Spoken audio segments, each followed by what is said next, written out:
come on in. We know you're out there. Hit that like button, hit that love button. We're here to talk funny books. We're here to talk positively about funny books. We're going to try to do our best to do that. So let's see what happens. See how long it lasts. Last week we went all over the place.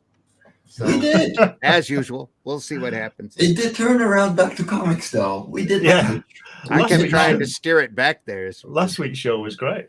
Yeah. It was very fun. John Celestri was on. If you haven't seen it, go back to the Ragin 2 archives and take a look.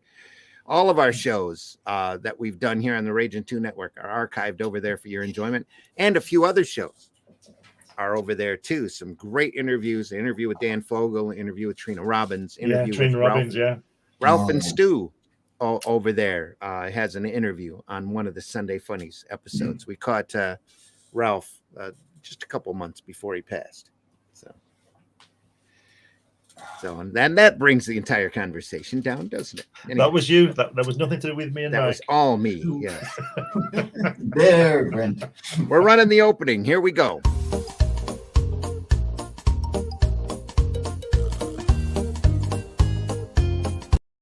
Wait a minute. That's not the opening I wanted to run. Let's run this opening instead.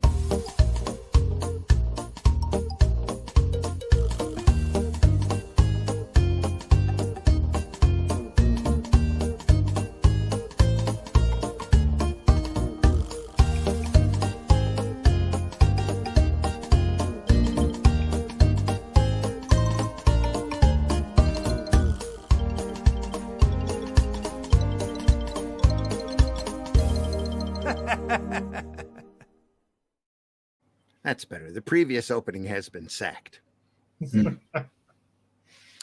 on in, everybody. It's Sunday Funnies. It's time to talk about funny books, hopefully in a more lighthearted and uplifting manner. I'm tired of talking all this downer stuff.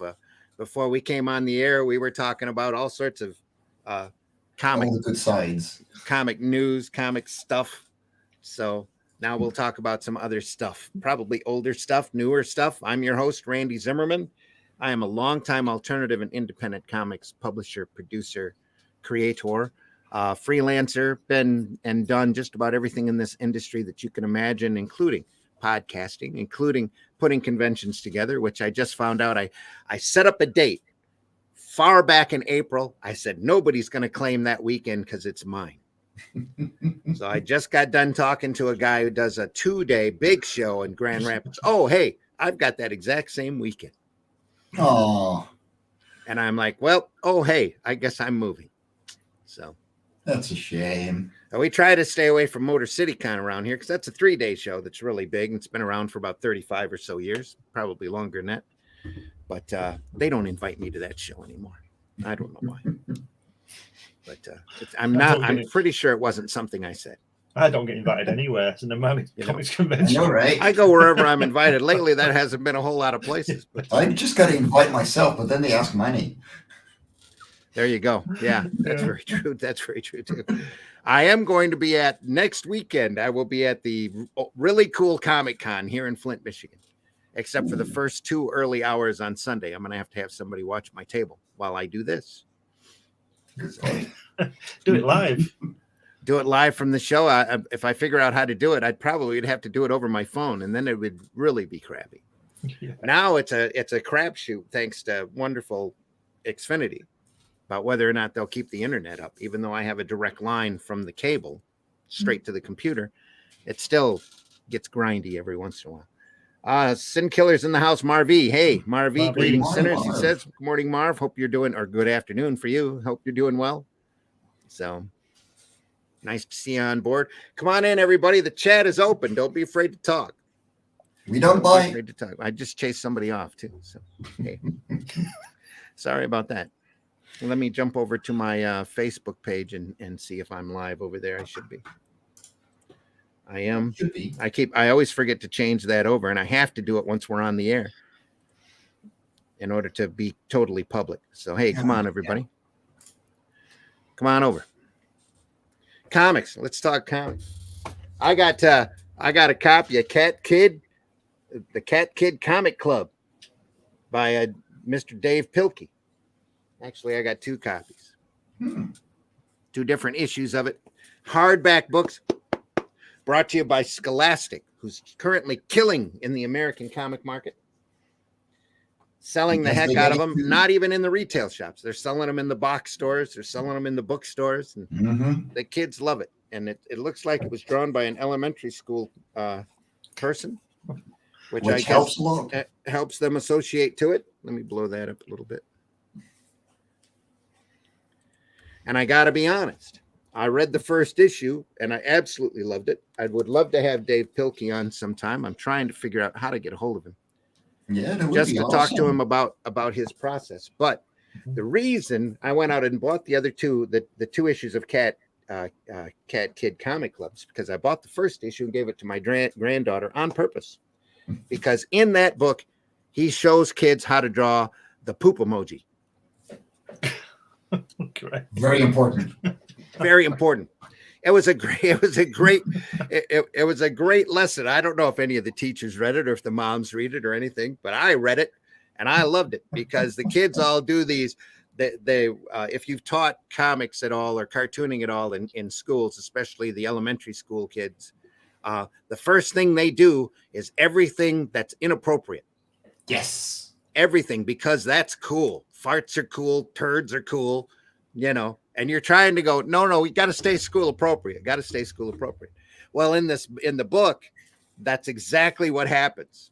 And they're doing, wild death scenes and all sorts of crazy stuff. And the teacher's freaking out. Don't do that. Don't do that. That's not right. They're drawing farts and poops and, oh, no, this is terrible. And then by the end of the book, the teacher realizes finally what everybody else knows, except for the people with no imagination. The reason you do that is to get it out of your system. That's why horror movies are so popular. And a lot of this stuff, that the gratuitous stuff, is out there in order to be like a relief valve or a pressure valve to get it out of your system, because you wouldn't dare do that in real life, but you can definitely do that in comics. And that's part of the fun of this medium, is you can do whatever you want. I think some people do it in real life, don't they? Well, they do, but yeah. Well, But it's not appropriate, even though it's not appropriate. Yeah. I mean, they've had, early on in my publishing days, I printed a column called News of the Weird, and they had a guy, an artiste, I think in France it was, that actually sold cans of his poop. Great. Even more than I do. Sealed cans. And by all means, do not open. was making big money off of it. But don't ask me why. Mm.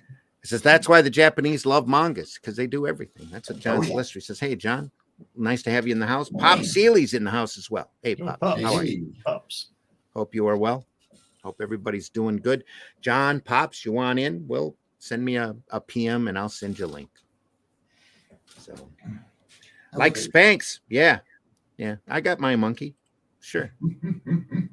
I had been working on a book before this deal went down, where I have an entire cast of funny animal characters that were explaining the history of comics, that I was about 40 pages in on, that I will get back to eventually, but I'm working on the COVID book right now. So to talk about my wonderful, my life-changing experiences. Sinkiller Marv says, I'm reading 2 issues of Tales from the Cool and the Wicked from an indie publisher, Afterburner Comics. Good sci-fi stuff. Really good. I had a package sent to me by Tim Tyler that I will probably show on the next Zimcast. That is just amazing. Cool. What they call Grindhouse Comics, or Cartoon Kayfabe refers to them as outlaw comics, all of the inappropriate type stuff. It's just like an old drive-through movie, horror movie. Yeah, just real hardcore grindhouse stuff. These thieves, these murderers are out running from the authorities in the swamp, and they run across the drive-in movie theater, and come to find out it's done. It's right here. It's a drive-in theater of the dead. And they're happy to see them there because they're going to be eaten. Yeah. Just great comics. Great comics. John Celestri says, good morning, Mark. Good morning, Marv. Marv says, good morning, John. Pop says, I'm setting up in Savannah. Oh, yeah, that's right. You're down in yeah. Georgia. Fantastic. Have Make fun, sure you Mom. take a little time, Pops, to go around the city, because that's a great old city. It's we took a tour, and it's well worth your time, well worth the money to go and take it, just to learn some of the history down there. Old Savannah. That's like Gone with the Wind revisited.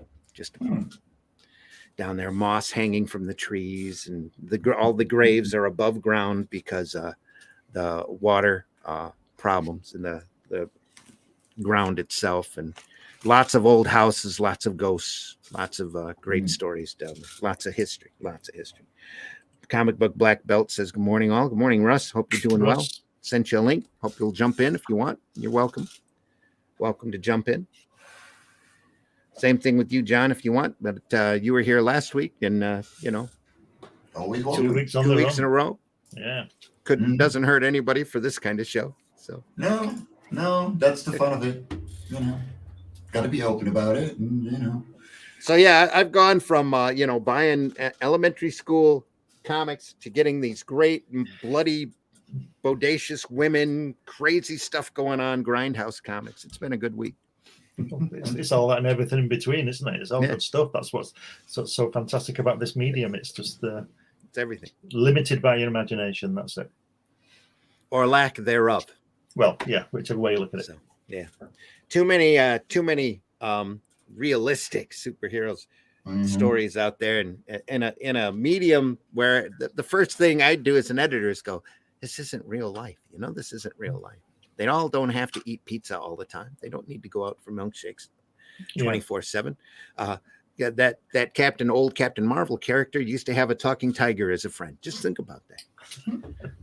Completely different from a Firkin who could, trans-dimensionally eat things. Well, what's that Calvin and Hobbes guy? That tiger isn't there, is he? It's in his mind, isn't it? No, he's there. He's there. Well, it's just in his head. So, and that was really that was an accident. Waterston was trying to sell a family strip, and it turned into a kid with an imaginary tiger strip.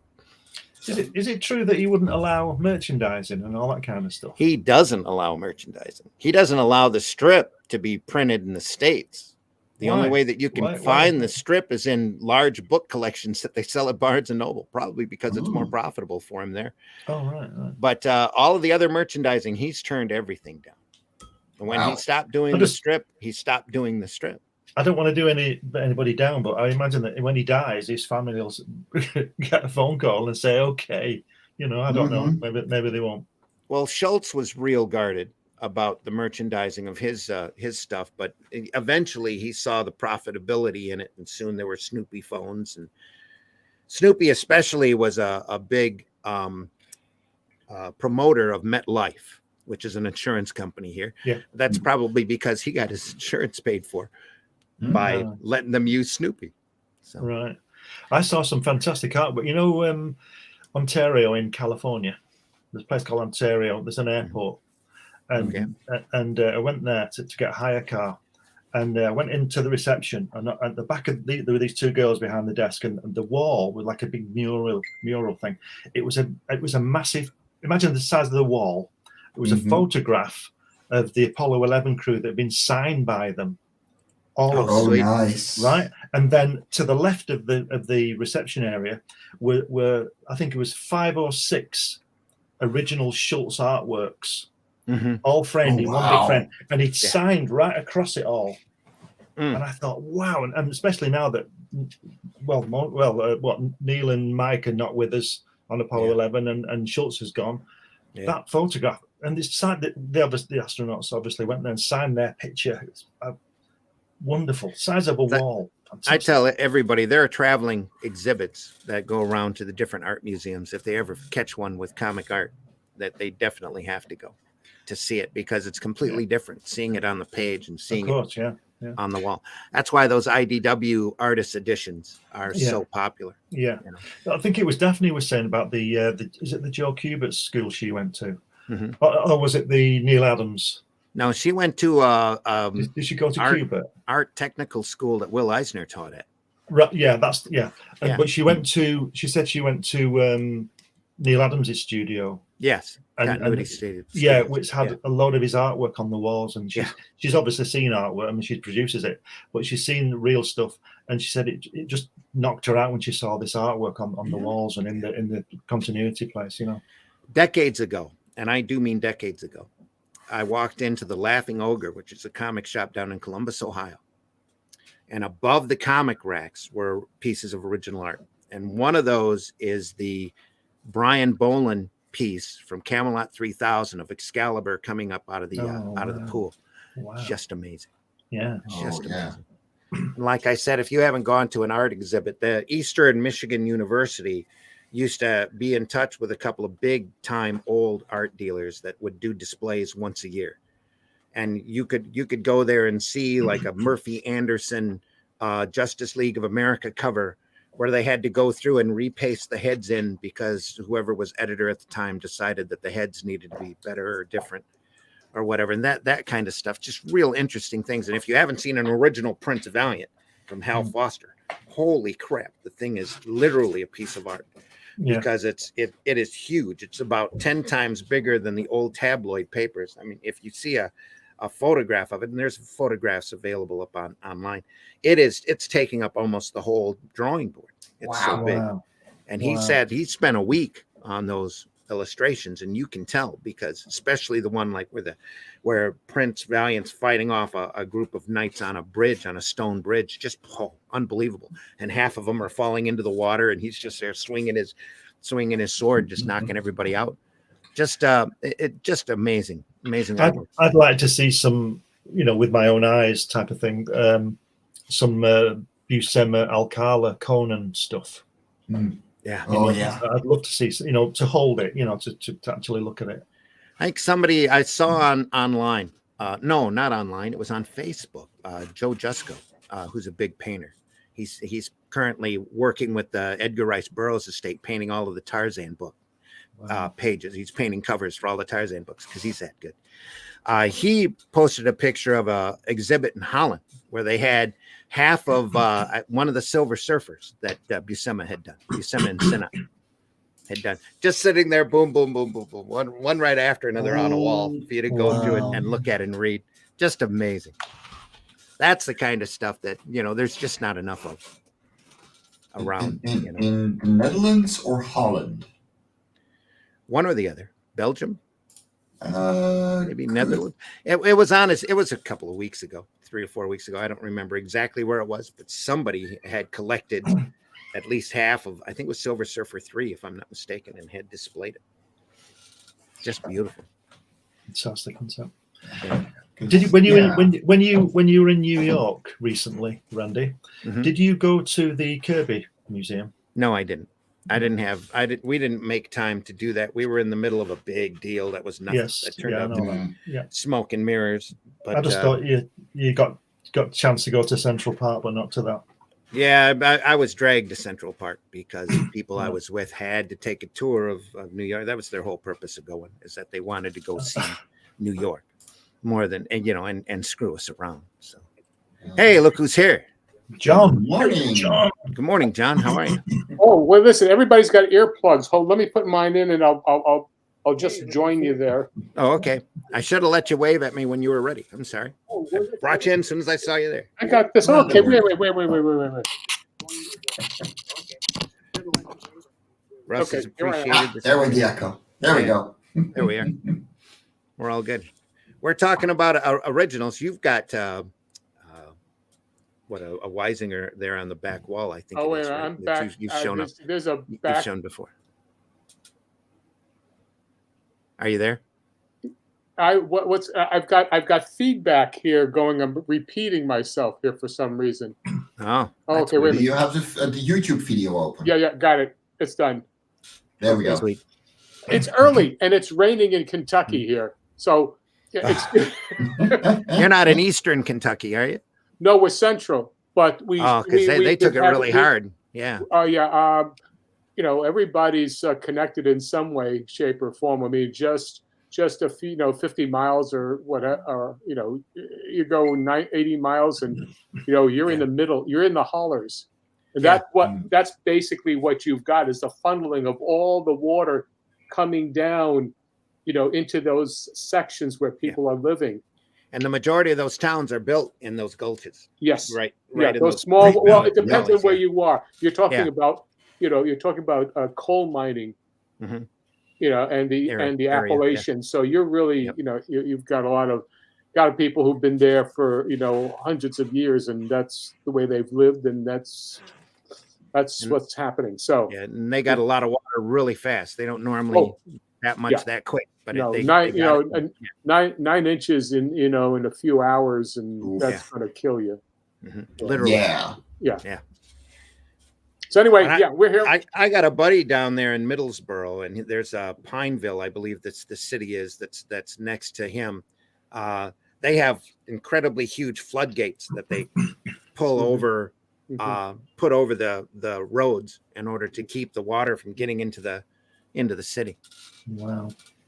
It's the well, situation got that bad. Mike Jimmy knows about having to deal with water, right? Water and dikes, yeah. I mean, I live, well, not me personally, but if I'm down on the ground, I am 6 meters or 20 feet under sea level. Wow. Okay, yeah. Wait, I got a question. Is that why the Dutch are so tall? Yes.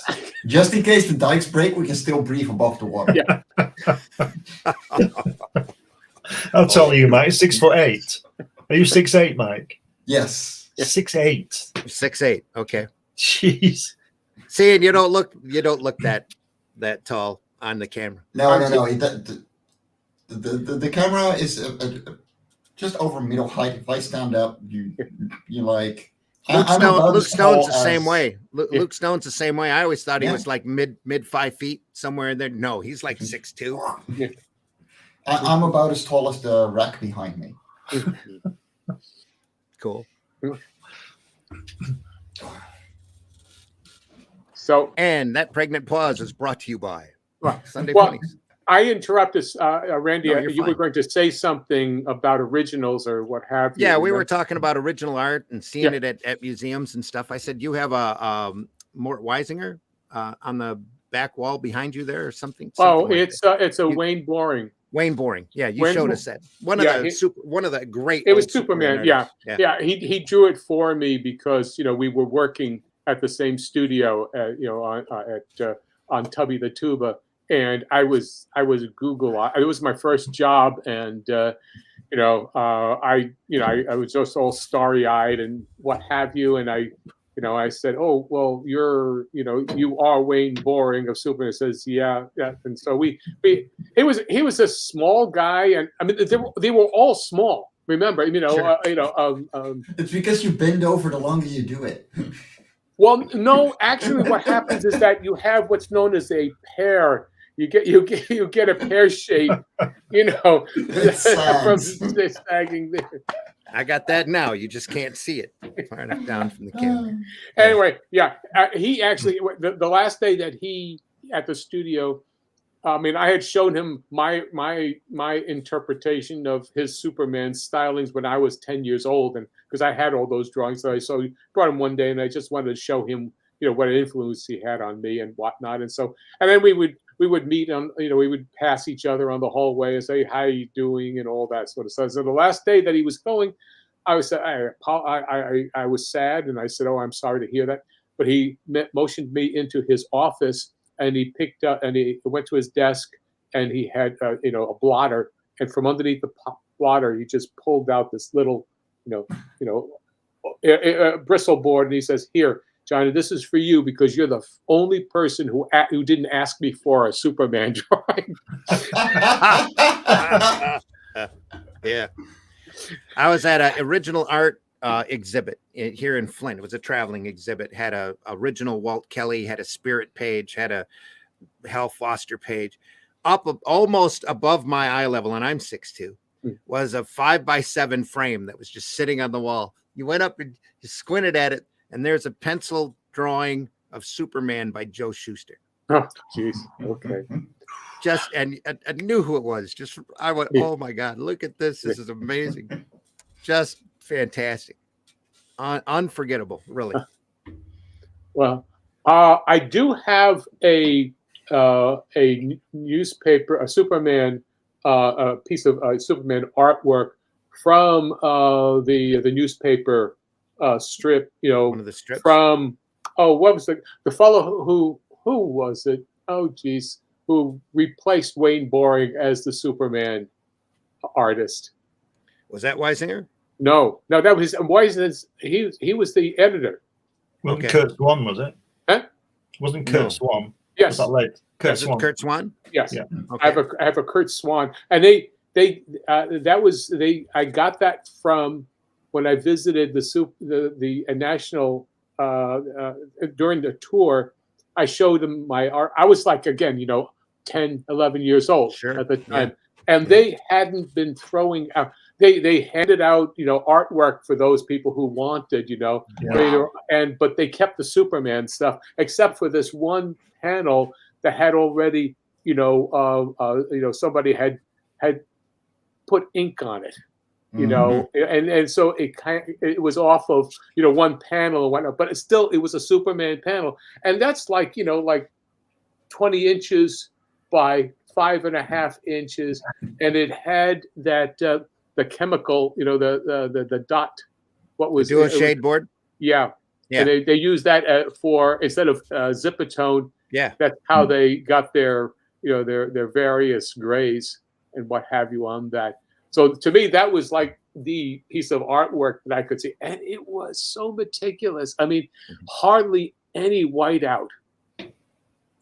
It was amazing. So that strip is from like 1960, 59, 60, Yeah. whatever Wow. it was. That would definitely be Swan. Then he handled Superman for many, many, many A years. long time, yeah. Oh yeah, that's where it would be. And it was the episode where Superman has the big brain.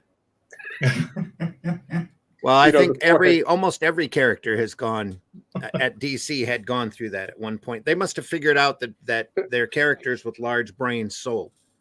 Well, Because I remember a Flash cover like that. It's big block of red, mhm. huge brain compared Well, to the rest of his face, that and gorillas, and Yeah. dinosaurs. Yeah, gorillas, and that would always be something. I mean, I don't know what it was, but that every there at least 2 or 3 or 4 covers a year in some show, some series for national would be a gorilla. that's Schwartz's law. Yeah. What it was. If a book sales drop below a certain point, large gorilla, dinosaur, one or the other. A large head. Large. That's why Superman had, who was it, Titania or something like that. And Gorilla Grodd was in Flash. No Gorilla other reason. Grodd. Sales. Right. Yeah. Sounds about Their right. all war about. books. Their war books start wobbling a little bit. They do the War That Time Forgot. Where Yeah. they have all these World War II planes and artillery and soldiers and that fighting dinosaurs. Right. It's classic. That's like on Star Trek on the original series when one week they'd be fighting Germans and then somebody else, isn't it? Romans. And it was like they had to open up the archive to get the wardrobe to use it. Well, a lot of that was for 20 done years. because they had access to that stuff. Yeah. Yeah. There's all this old World War II stuff. What are we going to do? Oh, they land on a planet. Yeah. You know. They're all German. Same thing with the gangster one. There's these sets out here we were using for a gangster movie. What are we gonna? Hey, they land on a planet. Here we go. I know. It's all gangsters. That's what it is. Well, Back then, you did what you could. You didn't do what you can. You know. Yeah, well, you use what all the elements there, and you say, okay, well, this is we can do this. Because we have the information, we have the materials, and let's use it. And it's also because they spent a lot of money making that material and they didn't want to just use it once. They wanted to use it again and again. Well, they had to for practical. Everything was practical effects. Nothing was CGI. Like the Gorn is a big example from the original series. Is a reptile alligator looking character in a foam rubber suit. Yeah. But the last Star Trek incarnation, they did Strange New Worlds. They have the Gorn in there as kids, and the only thing it seems that they wanted to reference was aliens. Yeah. You know, because that's what it felt more like aliens than like anything, you know, Star Trek. What was that episode of Star Trek when there was some alien it was like a guy in a sack, because it was a guy in a sack. Yeah, he was just lying down on the floor like a big starfish type of thing, but it was just some guy in a sack. Isn't that kind of kind of influenced by the Doctor Who special effects? No. The Doctor Who effects came later and it had a much smaller budget. Yeah. Let me tell you. Let me smash a myth here. There are no special effects on Doctor Who. There you go. There is only your own imagination and how you fill in things. There you go. Yeah. Nothing matches a Blake 7 where you see the ship wobble like they used to do in Flash Gordon. Blake 7. They were barely able to remove the wires, you know. The killer for me when I was a kid with Flash Gordon was the way the smoke used to go up from the end. Yes, go up. Yeah. They don't have smoke coming out anyway, but it certainly doesn't go up. Yeah. Well, not in space, especially in space. Yeah. Yeah, I always, even then, I was very marveling at all the sparklers that we use to go to shoot out the tail. Speaking of Flash Gordon, it occurred to my 11-year-old mind, why didn't they tip the spaceship on its front and have the smoke going up and turn the camera and then turn the film back, and it would have been going out the back instead of going up? That would have been too much effort, probably. Well, how dare you suggest turning the camera 90 degrees? But a friend of mine, a former colleague of mine at work, one place I was working, he was about 15 years younger than me, and he didn't get Thunderbirds. He'd watched it on the Saturday morning, and he came in and he complained that you could see the strings. How can you not get Thunderbirds? Holy crap! I said, is that the only thing that put you off? He said, yeah. He said he couldn't cope with the strings coming out of the head. I said, that's it. That's what it's about. They're marionettes. They're not people. That was part of the love of that series, as you had, and you just suspend your imagination, and you're off in these little puppets bouncing around. Just incredible. Well, that's a suspension of disbelief, and that's a big problem amongst all of us. Why we have such, naturalistic and realistic material. Yeah, they just won't allow it. Well, that it was just the charm, and one of the fun things for me, that G4 used to have they'd have like little pop-ups. They'd show episodes of Thunderbirds and say, cabinet handle in 4, 3, 2, 1, point, and they'd point to it. Just great stuff. You can't argue with the design work on that show either. Just amazing. It's fantastic. Just beautiful. That's Captain Scarlet too. Just Captain fantastic ships. And even though the dimensions on Captain Scarlet were more human looking, because they were just, I think they were one show away from using actual actors at that point. And when they come back and do Captain Scarlet again, it's all computer generated. It's just not horrible. the same. Horrible. It's not the same. No, it doesn't work. Yeah. Captain Scarlet was great. Like you say, it was the first one to have the human proportions. Mm-hmm. That was partly to do with the technology as well, because they could get the power pack in their chest to operate the lips and all the eyes and all that. They could fit it into the head and do all that sort of stuff. You look at all of the super marionation stuff, and they go from incredibly cartoony to as realistic as they could possibly reach, and then they go to live actors. Really sophisticated. Just phenomenal stuff, though. Always fun watching. You can catch those. I think everything's on Hulu right now. All the Gary Anderson super marionation stuff. And if you haven't seen an episode of Fireball XL5 or Stingray, go. It's funny. It's goofy, and it's puppets, absolutely. But it's just phenomenal stuff. Great stuff to watch. But puppetry is such a powerful tool as well. And super marionation now is literally a lost art. You see these guys every once in a while try to come back and do it, and the guys who did South Park did Team America. It's just not the same. No. Although Team America was funny, wasn't it? It was. Yeah. Was that not parody? I mean, didn't they make it like that? They did that because they couldn't get the rights to Thunderbirds. Right. Matt Damon. Just like Star Wars happened because they couldn't secure the rights for Flash Gordon. Oh, is that right? Right. Yeah. Lucas Right. freely admits that there wouldn't have been a Star Wars out there if he'd have been able to get the rights to Flash Gordon from King Features. Does And he then have they that made behind a, then they made a Flash Gordon movie, Then they made, Yes. Yeah. Yeah. Then which did was they do, hysterical. did they do Flash Gordon as well? To me, amazingly something else? European. It's like Barbarella. Yeah, it is. Such a great flavor on that show.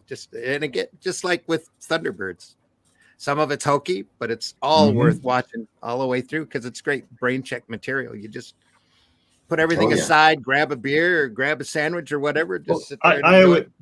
I can remember it coming on the first time around. I'm not old, but when you watch Fireball XL5 at the beginning, and he says, "Okay, Venus, okay, Steve," and they lift off on those little cars and they go past the ship. If that doesn't grab you, nothing will. Hover bikes because it was easier to do than actual wheels. What? They couldn't walk. Yeah, so they used to have them floating around. That's why they always used to have moving floors, wasn't it? When they used to go into go into a military place, the floor would always move like conveyor belt, like at the airport, because they couldn't make them walk. It's 2022. Where's my moon base? I want my hover bike and a moon base. There you go. That's right. Instead, you get floating Vespas on the Boba Fett Mandalorian. Yeah. Oh well, what can you do? Ah. Long for the days of Super Marionation again. Yeah, they should do it. Did you ever watch Thunderbirds when it was out, John? Actually, no, Okay. because I was still. Let's see, that would be in that's what about 67, 68. Probably late 60s, early 70s, early 70s. Yeah, 66. At 65, that point in my life, I was thinking about. I was dealing with college and trying to stay out of the draft. Okay. We were trying to deal with the realistic or the real puppet masters that were dealing with the Vietnam War and everything. So we're just kind of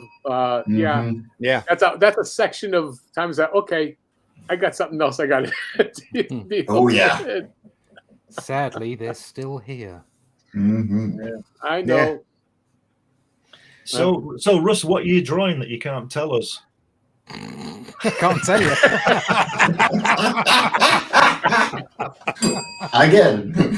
One more bell. Yes, Do you sir. want to see if? Yeah, look. I'll show you a piece of. But is it somebody we know? It's somebody we know. That's why you. Oh can't yeah, tell. it's somebody you know. Yeah. I'll show you a piece of Doctor Who artwork. There you go. That's it. Ooh. And which isn't been printed yet. So this is a quick flash. Ooh. Ooh. Ooh. Look at that. Okay. Nice. There you go. Sweet. Now we'll never read it because we don't have it in the Netherlands. No. Oh. It'll get around probably eventually. I think maybe. No, I don't know where It they distribute the collected versions. I think they may be international. I don't know. I have never seen anything Doctor Who related in the Netherlands. Really? Wow. Wow. Wow. It just shows that We don't even TARDIS show just it doesn't get about. on any normal Dutch television. I literally have to go to channels like Sci-Fi, which are, extra paid for channels. Yeah. Wow. And hope it's there. You probably have a lot better sci-fi channel than we do here in the States. So. No, it's probably the same. There's talk of them. It's absolute crap. Exactly. There's talk of them putting it on Disney, the new series, isn't there? Yeah. Oh. I think Disney made an offer or something like that Yeah. but Sony actually owns a large portion of that now. Bad Wolf Productions. Yeah, but Sony Russell doesn't Davies. have a streaming service. So. No, they don't. Yeah. We should get a piece of that, shouldn't we, Russ, from our TV license? We pay a TV license, they make a program and flog it to America, make a load of money, and all we do is get an increase in TV license. Where's my money? Yeah. Well, there was a long period of time when I got every tchotchke from Doctor Who given to me as a Christmas gift because back when Tennant and Matt Smith were doctors, I was really into the show, and got a sonic screwdriver pizza cutter. I mean, that's how crazy it got. Got a Doctor Who Monopoly game. Yeah. Back in the mid 60s, when I was 10, I got a Doctor Who annual for Christmas. Oh yeah. And I took it to I think it was some friends of my mum and dad. We went to see them, and I think she's called Mary. This girl, they had a girl called Mary. She's a few years older than me, so she'd be about 13, 14. And she said, "What have you got there?" So I showed her. This is my pride and joy. I've just got this about 2 days ago, right? Doctor Who annual. And she took it off me. I didn't get it back for 6 months. She threatened me. She said, "If you tell anybody, I'll rip it up." Huh. But you're not taking it home. So I didn't say anything because I was only 10 and she was a lot bigger than I was, and I was going to fight her for it. And I didn't see it till the next summer. No. So they went back again. Yeah. Did you get your book back? Oh yeah, I got my book back. Yeah, she gave it to me. She sort of pushed it out and said, "This is yours." You know, like it was my fault. You know. What a bully. It had been clogging up her bedroom for 6 months. You know. She just wanted your attention. That's all. No, she didn't. She wanted me comic, my book. She didn't want to know me at all. There's a deep and profound lesson in that story, I'm sure. Mm-hmm. Watch out for bigger girls than you. I only saw about 25 years later when her mum had died, and she turned up at my mum's house, and I've not seen her since she's 14, you know, and she's grown into this woman now. And I went in and I sort of recognized her, and she said to me, "Do you know who I am?" And I looked at her and I said, "Yeah, you're Mary. You took my book off me." And she was really embarrassed. She was really embarrassed because she thought I was just going to say you're Mary, you know. 25 years later, the hate was still there. It's a crucial point in your life. You know, there are certain emotional, you know, high points or low points that always stick with you. Sure. Yeah. One of those was a few years around the same time, I should say, around the late 60s. I wrote and drew and coloured and lettered a 22-page comic, stapled it together, just the one issue. I'm just on ordinary paper, and I finished it, and I showed it to my mum. I was 12, and I showed it to my mum. I said, "Mum, look at this I've done." And she just looked at it and she said, "You won't get a job doing that." And then I showed one of my elder brothers, and he ripped it up. He just ripped it up. Wow. 6 weeks' work, just go. God, that's harsh. There's no wonder I'm scarred. Wow. Scarred. I'm surprised you're not going out and murdering people. So, how have you not turned into a supervillain yet? I think everybody's got a story like that in there. Lots of them, yeah. In their history. Oh yeah. I had my dad drag me out of the house to look at some guys that were going out digging ditches, and he said, "I'd rather see you doing that than drawing them silly pictures." So I drew silly pictures from there on. Yeah. That was it. That's terrible, isn't it? Sorry to bring us down on a Sunday, folks. Hey, We're supposed to be talking positively about this wonderful art form we've got. Pedro Ang says, "Good morning. This is an animation-heavy show. Love it." Cool. Well, there's only two. We cover a lot of stuff here. We cover a lot of stuff. Yeah. We're fortunate to have John Celestri with us for 2 weeks in a row. He's the animation king around here. Yeah. Almost. Yeah. Scott might join us. I sent him links, but he might be doing a show this weekend. I am not sure. I'll be doing a show. I'll be doing a show next week, but I'm going to at least do the Sunday Funnies. So I'm not sure who's going to be on it, but yes, Scott. I'll be here. I mean, I'm even going to miss Sketchy Saturday and Hung on an Animation. So, I'm going to miss 2 for 2. Marby says Dr. Wu is a tattoo artist based in LA. We're not talking about the weird nephew. Well, you know, sometimes you're, you know, if you want to do comics, it has to be a compulsion. Yes. In many times, I mean, as an artist, you can be a technician, and then it'll show. Mm-hmm. You know, and I would say that, you know, what, for example, with Kirby, that was a compulsion to tell stories. Yeah. There were a lot of artists during the Depression who needed work, and this is where they could be. They wanted to be in the slicks, and they couldn't do the cover. They couldn't do that. So, they go into comics. That there was a place that at least needed money, had work, and you could do something there. It's always like, like the pulps, what's it, Lester Dent? Who was the original? Doc Savage writer was Lester Dent. Yeah. Lester Dent, and he did it as Roberson. I mean, that was his that was the house name that he used. But he wanted to break into the slicks, and he couldn't. He just could never break in. In terms of as a writer.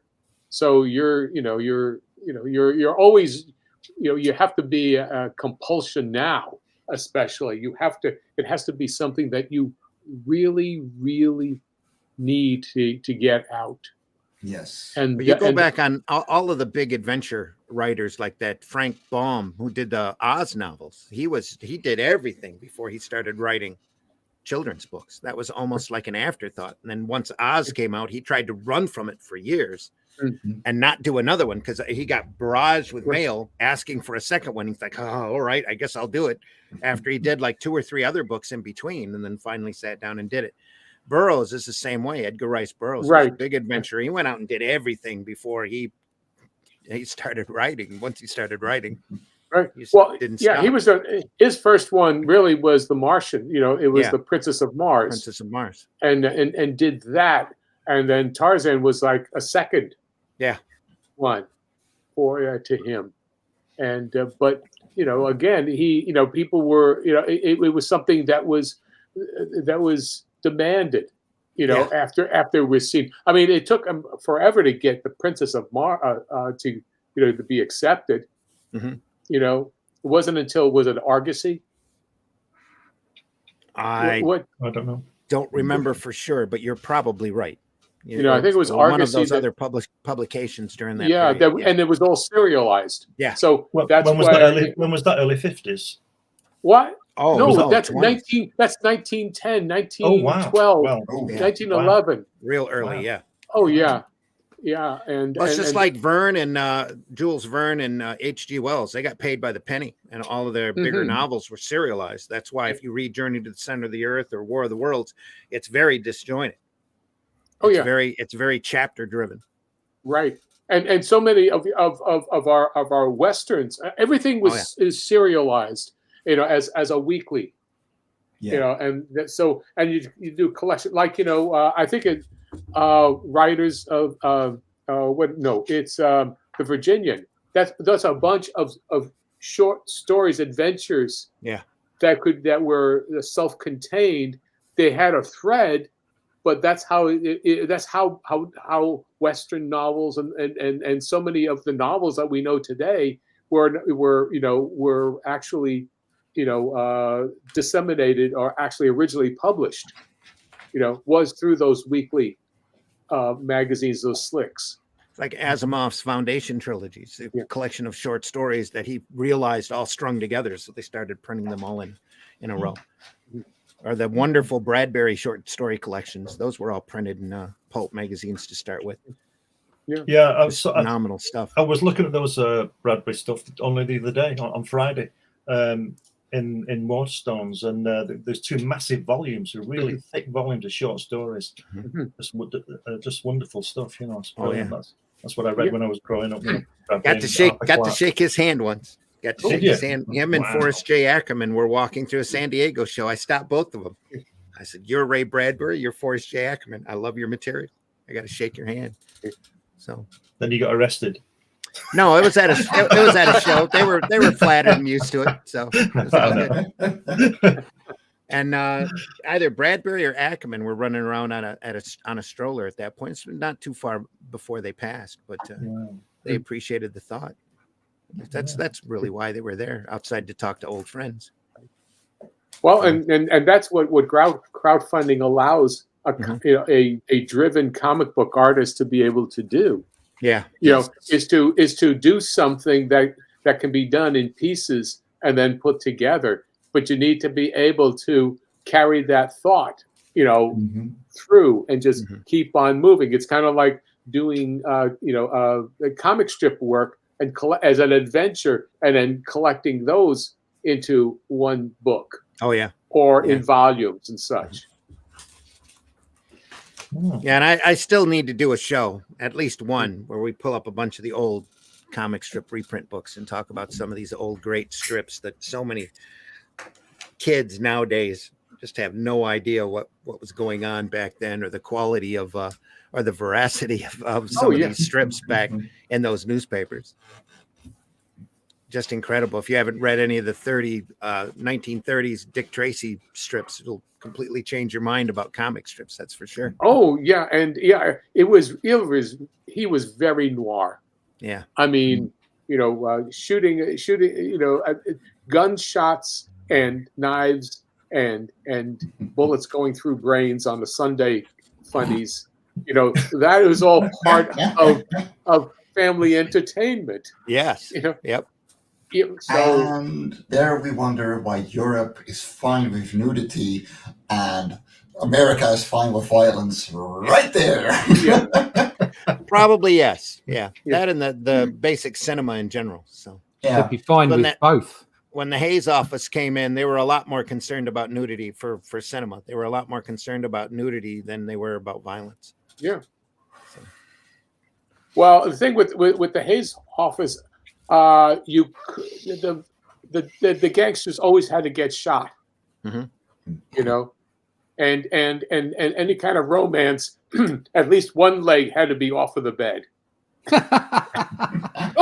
That's it's like playing professional snooker. Yeah, I mean, they hadn't seen that Camera Sutra, so they weren't taking that into consideration. It's like making sure the couples had separate beds and that the navel was always covered in early television, because that was sexual. Mm-hmm. Yeah. That's why Jeannie always had that large band around her in I Dream of Jeannie, because she had to hide that navel. And there's some really creative costuming, going back to Star Trek again, on the ladies on Star Trek, in order they could show all the flesh except that navel and the naughty bits. So they wrapped clothes all over them, just made sure those parts were covered. The denial of reality is pervasive.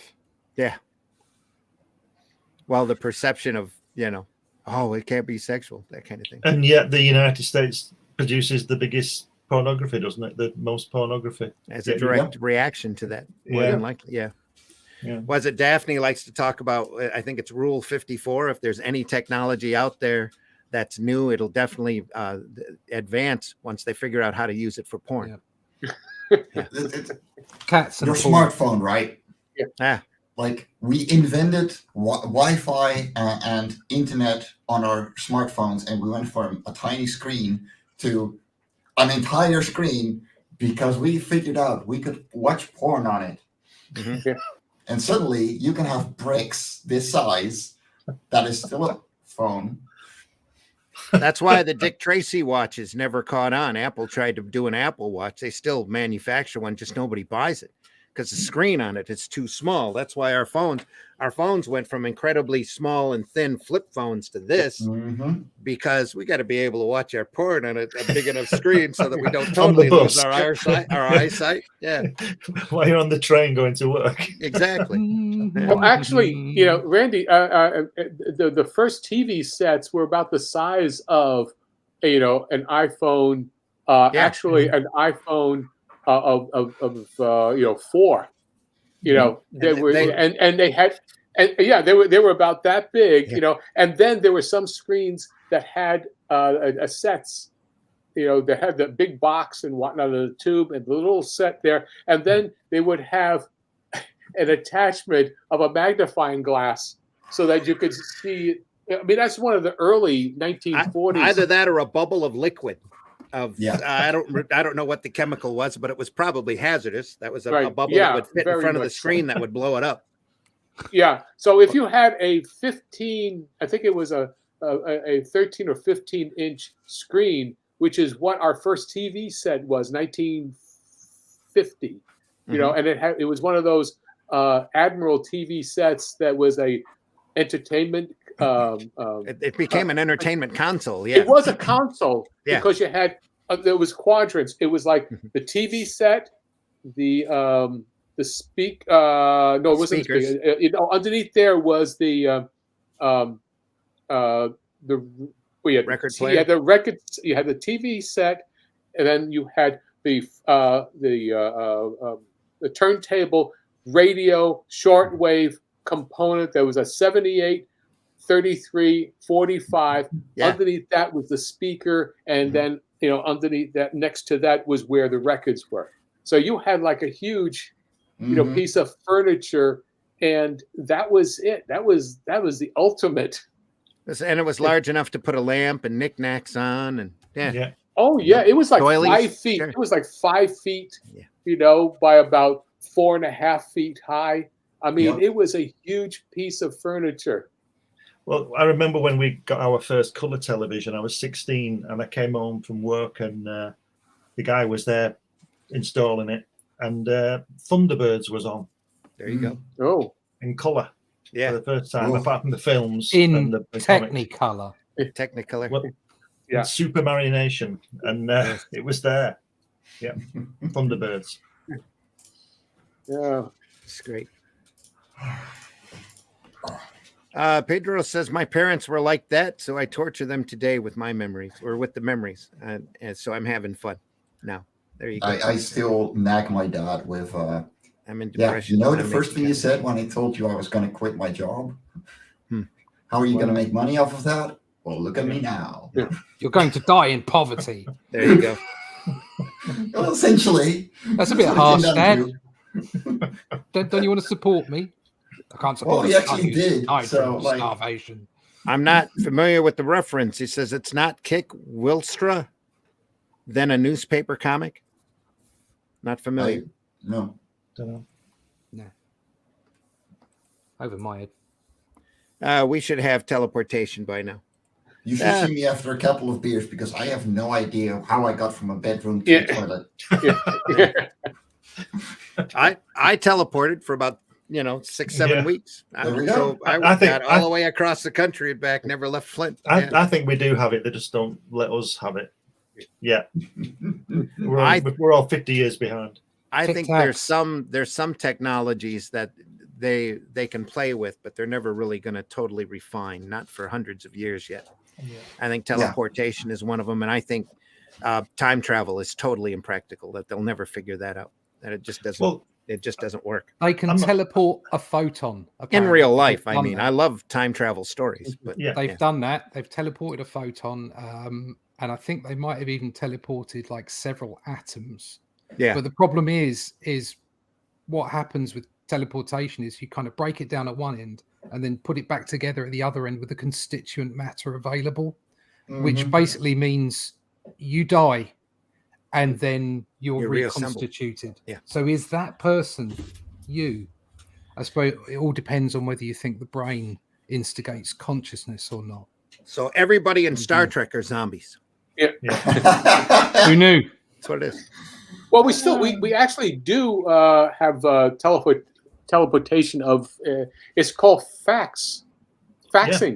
Well, Yeah. look at Yeah. computers. Look at the internet. That's teleportation. When you send a PDF to the printer or whatever, that's Mhm. teleportation, isn't it? Anytime I hear any medical office or client that I have that wants to have something faxed over to them, I just roll my eyes and laugh at the ancient technology. Japan still uses faxes and Windows 98, apparently. I still use Windows 98 in one of my I could systems. I could tell you a joke about Japanese but faxing, it's but the only thing that drives my vinyl cutter, though. Go ahead. I'll tell you off air. Oh, okay. Oh, the fax machine. We did that technology helped me do those Batman commercials because I faxed 8.5 by 11 on through it was 1988. 1988, 1989, 1888. 1989. Yes, 1898. What?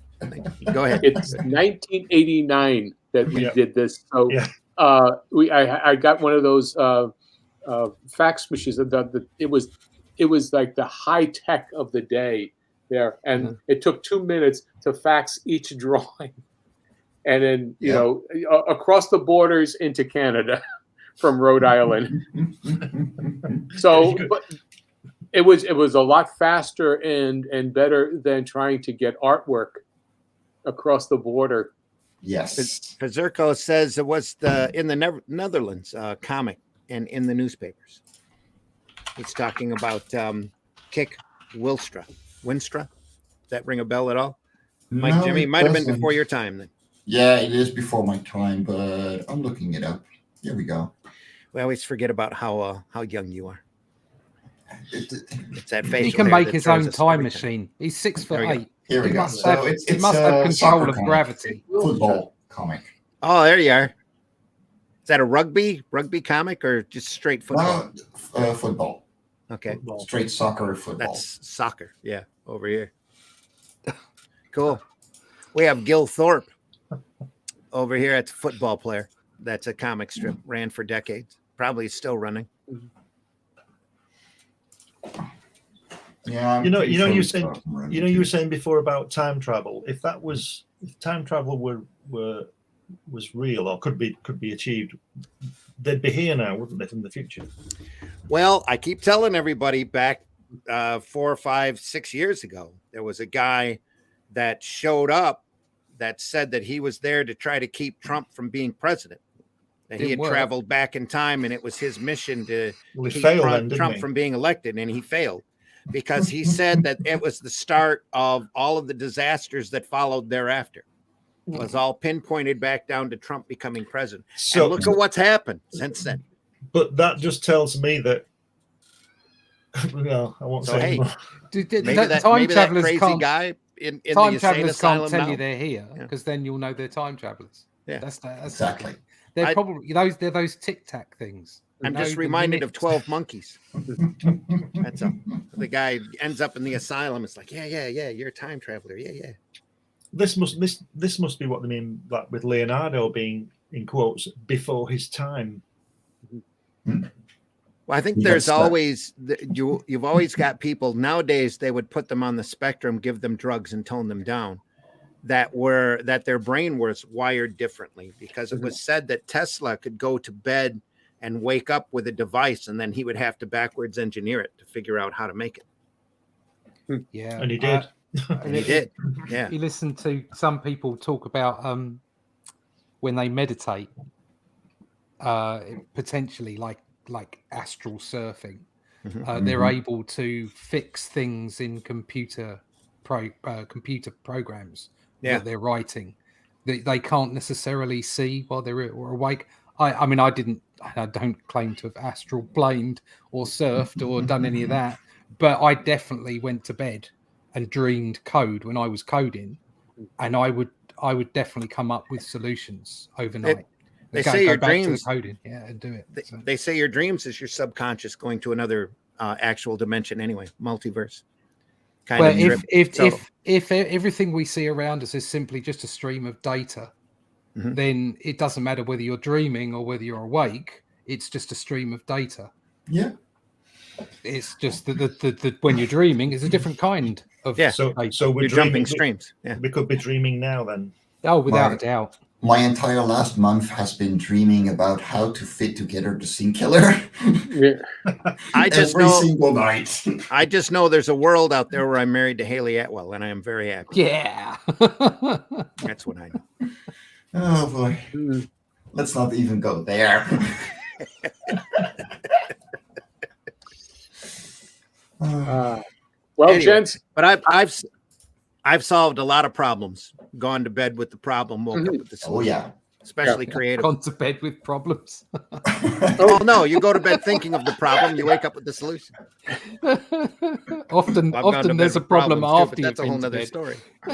John, you were going to say something. You're going to yeah, take no, on? I was going to agree with you about going to bed. If I have a problem, especially a creative problem, Yes. and I've worked real hard at it. Mm. The solution invariably, comes out after the next day. There, I mean, Mhm. and that's why I don't go to sleep, worrying about stuff, because I can't do anything about it. I need to recharge. I need to let the computer work in my head.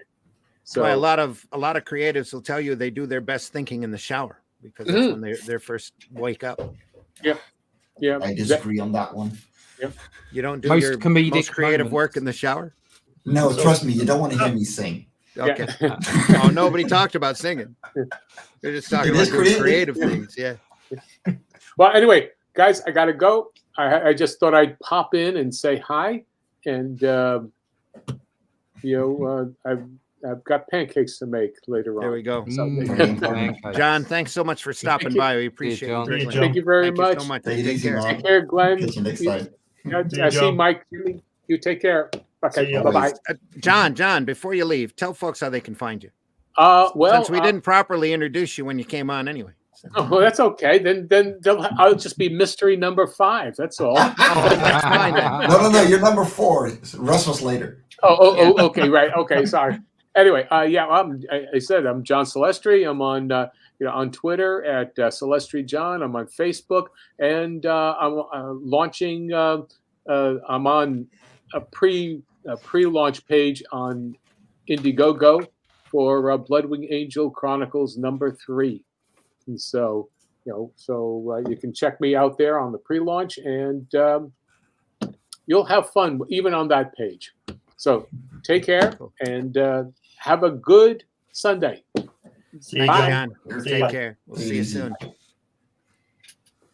Just want to remind everybody of the programming here on the Ragin 2 network. I believe that is still an old card that Nita hasn't updated me on yet. So there's even more Did you programs forget than to that. Yeah, I know. Aw.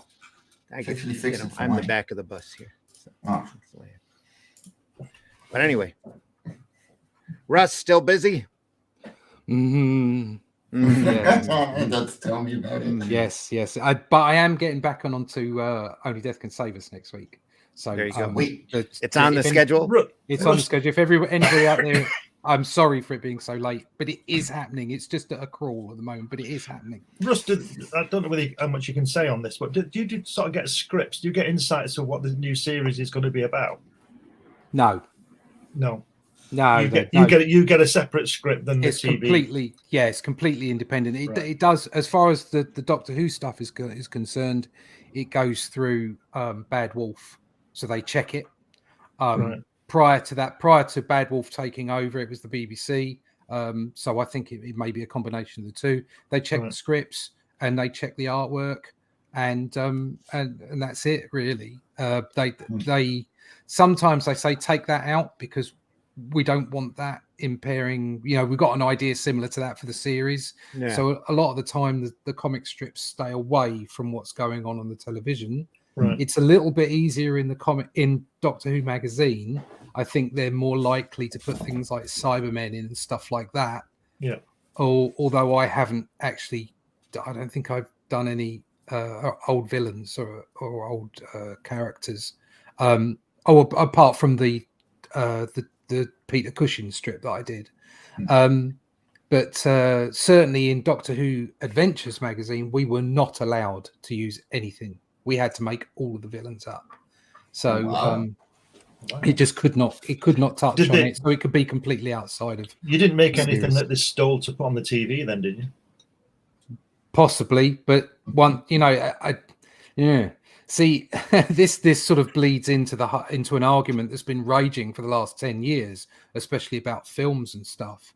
I come from a world where if you're a freelancer, you walk in, you get asked to do a job, and you get paid to do the job. Yeah. And if you agree to make a character for 150 quid or whatever it is on that day, that's it. It's theirs. So although I have a lot of sympathy for people who have created characters and original IP and stuff, and then they're not really benefiting from it as they should. Mm-hmm. There is an argument to say, well, you knew the score when you signed the contract and took the paycheck. You knew the job was dangerous when you took it, Fred. Yeah. Mm-hmm. So I do, and I kind of sit on the fence on this because I do appreciate it. I do understand that it's not really very fair, but from a purely business perspective, you get paid for a job to do it. And if you think about it, with musicians and book writers and all that, the publisher is taking the big risk Yeah, I mean, for instance, if you're a session musician and you go in and you're a session musician on a Bowie album, you don't get any of the money from the Bowie album. You're a session musician. Yeah, you get paid for the day, don't you? Whatever So you do, you went in there and That was your pay. Yeah. You know, you got given the music, which is effectively like a script, and you created something unique that day with your music, with your playing. It's unique, whatever it is, it's unique. Okay, but you don't get paid anymore. You got paid for doing it on the day. If you listen to Marvin Gaye's "What's Going On," it starts off with a saxophone. And the guy, I don't know whether you know it, play it, and you'll hear this fantastic introduction of this saxophone. And the guy who played the saxophone, that was his warming up thing, his little tune. Oh yeah, and he was in the studio. He was in the studio waiting for Marvin Gaye to arrive because they're going to make this track, and he was tuning up his chords and whatever you do and all that. And Marvin Gaye was walking down the corridor apparently, and he heard this fantastic little intro. You listen to the record, you'll hear it. And he said, "What's that?" And he said, "Oh, it's just my little warming up thing." And he said, "We've got to have that on the track." So this guy let him put it on the track, and then got $20 for the day in the session. Yeah, instead of $200,000 for co-writing the song, you know. So you see, that's his thing. I can understand. This is where you have a bit of fence sitting, and it becomes a little bit grey. I can understand both sides. Yeah. So I can understand both sides on that one because that's his thing. Yeah. And just because he happened to be in the studio while he was doing his thing doesn't mean it's theirs. He wasn't getting paid for that at the time. Exactly, it's like saying, okay, I've got a sketch pad and it's full of my own ideas. Okay, and I'm taking it into a publisher and they ask me to do a day's work. And while I'm there, they whip one of the pages out of the sketchbook. No, I was getting paid to do something, but the sketchbook is not yours. Right. Yeah. Okay. And that I think is where, especially with people like Kirby and what have you, it becomes grey, very, very grey. Especially since they were working at such pace and they were blazing the trail. So very, very difficult scenario. But my work, I have to say, the stuff that I do page wise, whatever I do. I accept that it's not mine. So you know. The thing is with the Kirby thing, as we've said before, if we link it to the guy who played the saxophone, that saxophone tune is probably less than 1% of their entire album, whereas Kirby created 99% of the album. Yeah, exactly. That's the thing. That's down to ironing out the details right at the start. But of course, because you were in such an early version of the of the business and the industry, it was very difficult for them to iron those things out. I think now you can be more. Now the side effect of all that is that bigger publishers aren't making new characters and they're not asking people to make new characters because people would say, "Well, I want some." Well, they are asking unfortunate. people to make new characters. It's just that the creative people, once they're up there in the office, past their naivete, understand that if they do, they lose it. So they stop doing it. Yes, I understand that, but it's but that's probably because there's less love for the craft. I don't mind doing my pages for Doctor Who, and if I make up villains or stuff, I make up stuff all the time. That's the BBC's or that's Bad Wolves or fine. I don't have an issue because I helped build that. That's not like they're stealing from me. Right. They're paying me to do a job and I'm giving it to them. And once it's gone, it's theirs. And I'm happy to do that. But back then they had no idea about branding or marketing. They were doing characters to sell to readers to entertain them. And they did whatever they could in order to get that entertainment done and across. So exactly. Yeah. And it's like, you know, for the other job that I'm doing, which I'll be able to say more about in about 6 weeks' time. For the other job that I'm doing, I don't have to make up main characters, but I'm certainly making up incidental ones. And again, I've been fortunate. I can say this is a bucket list item. So I'm just happy to be there. So it doesn't bother me that once it's gone, it's theirs. I don't care. And I think that's part of the love of the craft. But you will do when it's $1 billion film next week. You'll change your mind. Maybe. I don't know. but no, as far as I'm concerned, I do the job. and I'm enjoying it. I get paid well for the bits that I do, and I love doing it, and it's my contribution to the canon. So I'm good with it. So, and we live in such a different era than like back when Kirby was literally creating pantheons of characters and gods and designs and just incredible times. You don't see that like Russ said, you don't see that level of creativity out there, but a lot of it's been beaten out by the corporations. That's why a lot of the crowdfunding stuff that you're seeing come out are just so crazy. So there's a lot of unbridled creation coming out through there from stuff that people actually own. I don't have any regrets about my life or about where I am or what I'm doing. I love everything I've done. The mistakes and all. It is what it is, and I have what I have, and I'm very, very grateful for it. If there's only one caveat, the idea of being alive maybe 50 years earlier and being part of that inception of the industry, it would have been a thing. It would have been that would have been an amazing thing to be part of. I know I'd be dead by now. Rub the shoulders of giants. That would have been a truly special time to be doing this.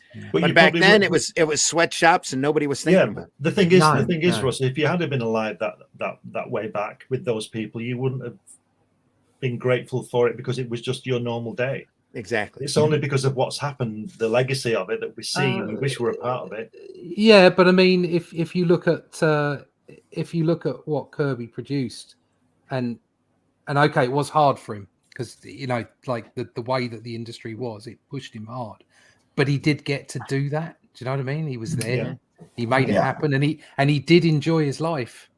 He did enjoy what he was doing. He got something out of it. I think it's that aspect of it. Yeah. But I totally understand what you're saying. I mean, we all stand on the shoulders of giants. Well, it's like working in alternative comics all the way up through the century. I mean, most of the people that are out there, most of us that were out there self-publishing did it because we loved doing it, not because we thought we were going to get rich from it. Yeah. There were phenomenons out there like the Turtles, and there are properties out there now. And I keep telling Glenn I'm going to write an article for his magazine one of these days. There's some brilliant comics out there that are just lost to time, that nobody somebody worked on a long time ago and then has moved on and away from it. Just some just fantastic properties. Unfortunately, I feel a little bit like exists. I feel a little bit like that with the crowdfunding stuff. Is a lot of that's going to be like that? Yeah, it's getting lost. There's so much of it now that it's getting lost, and that's a real pity. I don't know how we fix that. You're going to see it all sift out eventually is what you're going to see. You're going to see some people get together and create larger companies, and smaller fish will eat, or larger fish will eat the smaller fish. And, things will just grow out from there. I think it's a natural progression right now. Yeah. The cool thing is right now, as far as crowdfunding goes, is that there's a lot of people out there that are actually making a profit, making a living from doing this, and people out there still are getting pleasantly surprised. Everybody wants to say crowdfunding is dying, crowdfunding's on the way down, and then you have somebody like an Eric July come out, and all of a sudden, boom! Here's an unknown character of a diverse nature that's doing an old-fashioned formula, very old-fashioned, very basic. This is what comics are to me. This is the product I'm going to do, and boom, he's making millions. In fairness to Eric July, who has been going on about this for a while, there is an argument. Is it the following that's making the sales, or is it the comic and the content? Well, see, that's the thing. You're right there. It's difficult, the following, isn't and it? He's taken a decade and a half to build up his YouTube channel and get his visibility out there. Right. Okay. In order to make that money. But now, if the product is good, if the product is solid, it's going to grow. But you've got to look at it from a perspective of when we talk about crowdfunding. I made what I made out of crowdfunding, and if that had been enough for me to continue doing it constantly, the book would have been finished by now. Sure. Okay. I have had personal issues and family issues which have really slowed me down. Yeah. Okay. But also I've had to earn money in that time. Right. Okay. Whereas if I was earning 50, 60, 70 grand a year out of it, I wouldn't bother taking up the other work, and I would have been able to complete. Yeah. Okay. But So with so- examples that Rippaverse has done, people can build up to that though. yeah, but I mean, There's always going to be building- more phenomenons out there. building an audience like that, Mhm. it that's what I'm saying is he started off as a YouTuber, Yeah. not as a comic book producer. Right. Okay, he's found. I'm not putting any of this down. Okay, all the best of luck to him. Okay, but it isn't quite the same business model as wanting to produce comics and coming to the market. But Yeah. you're always going to see people out there that are going to reinvent the business model. Yeah, but And it's that- not. and- But it's not a business model that can continue. That is, Oh, it's no, not. I It's not. I I totally don't disagree. believe it's a. I don't believe it's a repeatable business model for more than a very few people. That's because there's only a few people out there that are willing to do the kind of work that Eric July did in building up that base. Yeah, but are you in the business of building up a base or making comics? Yes. Okay, To I'm both. making comics. I don't have time Yeah. to build a base. I'm sorry, I just don't.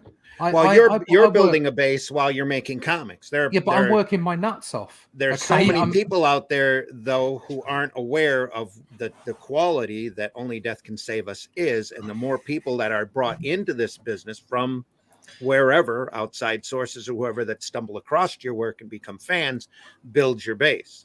And Of course. that is where the problem is, right? Like that's why I always get at least 500 copies of whatever I'm publishing, because I really don't have the time to do that many shows as I'd like to, Mhm. but I'm going to.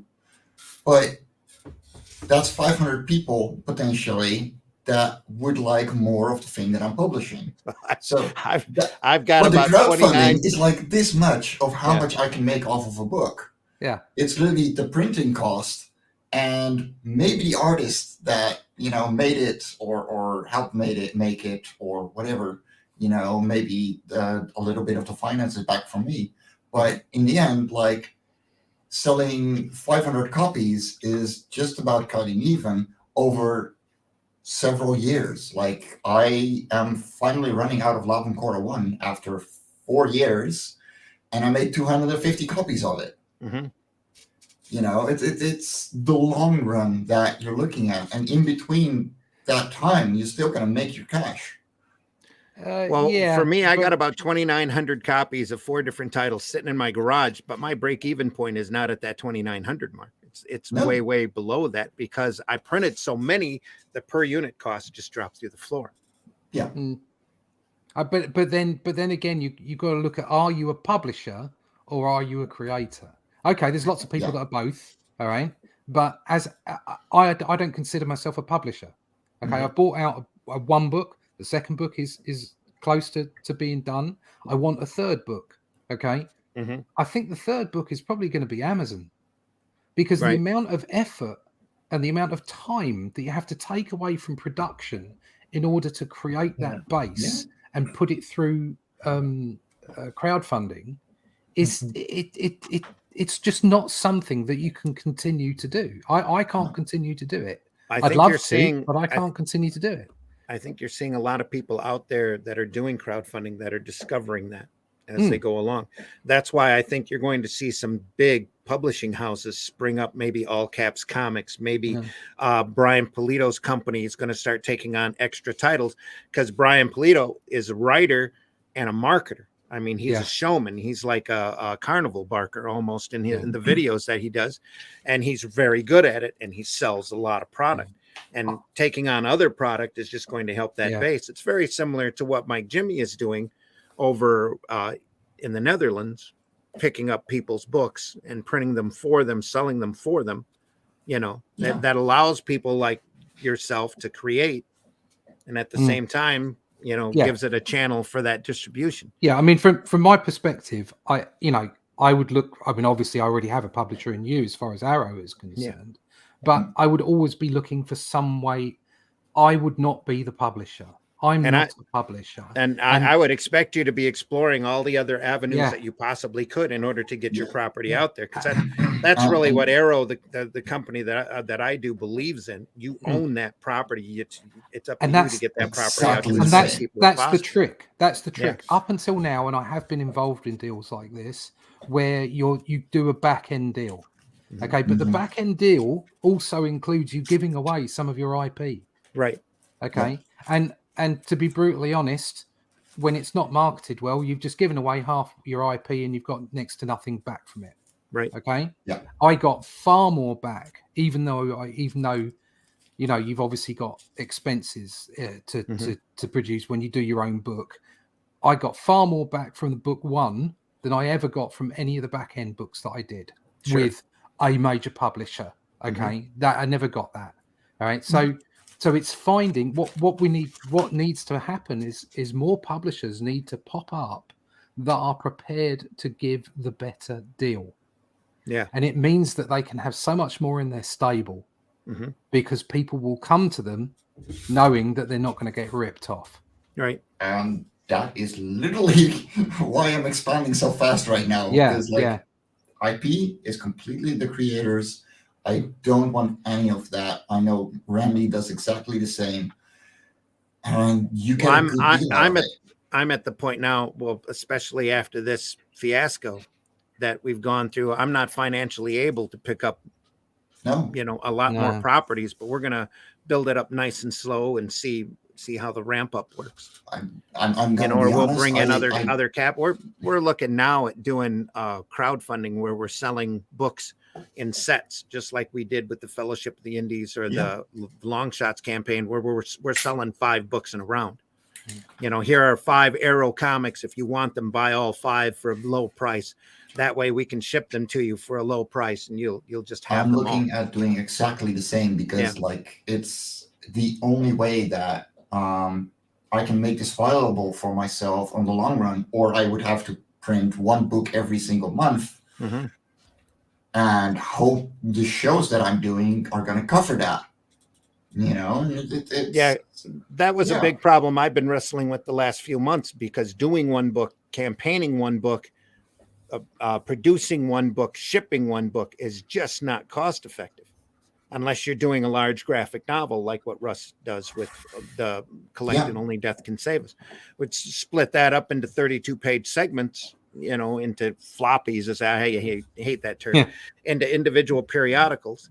And the only way that you can really sell them, in my mind, especially in crowdfunding, is in groups. You can't just sell 1, because then you have to ask $10 and charge $10 in shipping and stick it in a Gemini mailer and ship it out individually. And I can't see doing that. That's why the Fellowship campaign, to me, seems like more the way to go than by doing it the 1 all the time. We need to do it in rounds and then offer packages, offer sets. I mean, out there, or do graphic novels. And Pizza Medi does it for Alterna. Like every quarter of the year, he just does a big campaign offering everything that is coming up. And I'm pretty much thinking of doing exactly the same, because it's the only viable way for me to do this on the long run, or do a show every single weekend of the year. But I would also imagine that Peter Samedi has a large backstock too, because he's web pressing newsprint books, so he probably has to order 2,000-3,000 minimal. Yes, especially to make it remotely cost effective, because on those large web presses, if he's ordering 1,000 or even 2,000, it's a matter of turning the press on, getting the colors right, takes 5 times longer than actually printing that print run, because they'd sit there 15 minutes and have to shut the press down if you're going to order 2,000. That's the way these web presses work. I mean, for me, like 500 is where I'm, €1 just over per copy, which is doable, sell them for a decent price, but like they're high quality books, like very thick cover, like just like you did for this deal. Yeah. Like it takes more, but you also have to ask more. And then to get the creators to get a decent cut and everything, you're looking at a pretty hefty big price. The moment I can get under, 2,000 copies printed, yeah, I can start, lowering that price, and it will actually bring out more revenue. Yeah. But we're not there yet. Oh, I would love to be able to gang print again, just like we did for those books, because those books were just beautifully done. So I'd do that in a heartbeat if I could afford it, and if I knew where we could move 3,000 copies of a book, with a snap of my fingers or a catalog entry, I'd do it in a heartbeat. That's the trick. Yeah, I'm actually thinking that's the current problem. Somebody's going to cure it. Somebody's going to figure it out. I'm thinking of making a catalog for everything Fairies and Ends in that same way, and just send them over to comic shops. Yeah, like that would be a decent way, but that would be another investment in those catalogs. yeah. And you got to get them there as well. Mm-hmm. And up to this point, at least here in the States, that we haven't had that cooperation from distributors to be able to promote an independent product to pull down those kind of numbers. They just do not want to cooperate at all. Could you not send them a PDF, Mike? Does that not work? Does it have to be a physical copy? But the problem is they get barraged by books like that, and having a catalog that I can send out and just show off to a comic shop will be much bigger, because it will make me look a lot more professional and a lot more established. Yeah. And they are very iffy on independent comics here, because we have so many high quality big publishers that they can pull from regularly, that it would be the only way for me to get out there. Mm-hmm. Also, translate to French. That would be a big one. Mm-hmm. Yeah. That's the thing to do as well, is seriously consider different territories. Yes. I mean, at some point, I'm going to need someone to have a conversation with that about, because it's Europe is. I found out the other day that I think it was just France's comic book industry is worth more, not only than the American comic book industry, but it's worth more than the manga comic, than the Japanese comic book industry. Wow. Yeah. So that's the place to be. And it's not just France. It's France, Italy like a bit of it, Germany like it, Belgium big on it. Okay, in French even Spain, although it's difficult to get hold of them, it's still a viable option. You're not translating into Germany or into German into Spanish in order to get into those territories. Yeah, exactly. It's all the translation to do it. Yeah. I mean, the other thing I was considering is once I've done the books for, because what I want to do is I want to re-edit the books so that I can have them in on Amazon, and eventually I'll do a black and white compendium of the lot, and that I'll do in multiple languages. Yeah, I'll pay someone to translate I won't have that problem with Hatch to get him translated, because he doesn't say anything. There you go. That's because you, my friend, are a genius. Well, that's the thing too. Like the first, it has been noted. The first thing I'm gonna do with, once my colorist is done reworking Latin Quarter 1 and 2, is make the first volume, and I'm gonna translate that to Dutch. Yeah, good call. I'm gonna hate every second of it, because I hate Dutch comics, Dutch translated comics, because they don't really grab the feeling for the most part. On the other hand, I made them myself, so exactly. It'll be a faithful translation, at least. Yeah, that's for sure. Yeah, but like it's rough to and I was lucky that my ex was French, so there is a French version of Latin Quarter 1 already. But now I need to get the other 4. And I'm not going to ask her. That would be fantastic on your shelf, wouldn't it? To have all the Life of Cora all in different languages on your shelf, in French and German, and Spanish, and that'd be fantastic, wouldn't it? That would be awesome. I would hate littering all that. I had my War of the Worlds series redone in German, because the artist is from Germany. And I was told that I was famous over there for about 15 minutes, that if I wanted to come over there, I'd probably be able to do a couple of signings and get kind of known, but I couldn't afford to go over.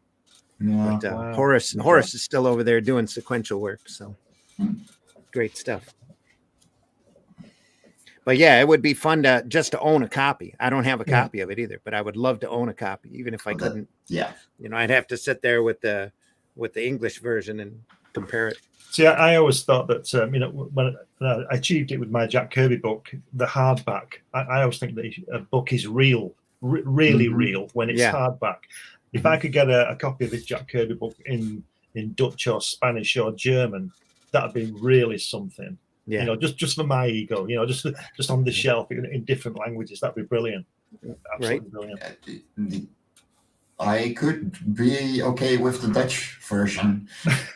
Okay. It would be my first time translating, so I'm not sure if I would manage all that but that's a good interview. Yeah. Yeah. Okay. Marby says the summer 2022 bundle by Alterna has 6 books. Yeah. Yeah. Pre-orders. All pre-orders, by the way. Yeah. No, exactly. Like I'm thinking of doing the same for what I've got coming up the rest of the year. Because I got 4 books ready to go to the printer, and I'm like, money. Please. We've got plenty of print files over here, but I'm still out there looking for a print-on-demand printer that can meet a unit price enough to match the cover price that I want to charge for it. Yeah, and I'd love to be able to offer you that, but like my local printer only does it in European sizes. Which, wouldn't bother me, but it might bother other people. It might be a rougher sell. I don't know. Good morning, Brian Langley. Good morning. Says, I need some Sunday funnies in my life. We all do. Long gone are the days of the looking forward to the Sunday newspaper that you could run out and take a morning and just sit there and catch up on your favorite characters and adventures. Long gone. Amazon is a great option. I bought a couple of indie comics from the U.S. and I'm not worried about shipping costs. Yeah, Marvy says. Sure. You see, that's the advantage. So what I've got is I've got an email list. So once the third book is available on Amazon, I can email everybody that's on my list and say, right, you can go get it. By the way, it's half the price of book 2 and book 1. And if you're an Amazon Prime subscriber, the shipping's free. Right. So there is that to be taken into account. I'm a Prime subscriber. I still make sure I order over $30 worth of books at a time because I'd rather have one box with 4 or 5 books in it than have one book shipped to me all yes. Separately. Give me all the books. I need to be able to read for a week. There you go. Can I just say, you probably know this, but just tell you, if you're going on Amazon, especially, I'm talking to Russ now, you probably know this, but I'm going to say it. You need to get your own ISBN number, because that makes you the publisher rather than Amazon will give you that. I think it's called an ASIS number or something, or ASN or something. Yeah, that ISN number. Yeah, that makes them the publisher. Yeah, right. So you want to be careful. So if you're going to put, Only Death Can Save Us on Amazon direct like that, get your own ISBN number, and it'll probably cost you about 130 quid for 10. But it's if you look around, you might find them a little cheaper than that. Right. Yeah. Okay, but it's still going to cost you some money. But it's very, very important. It's not a large expense in the long run. Exactly. You've got to spend money to make money. I mean, that's the old adage, isn't it?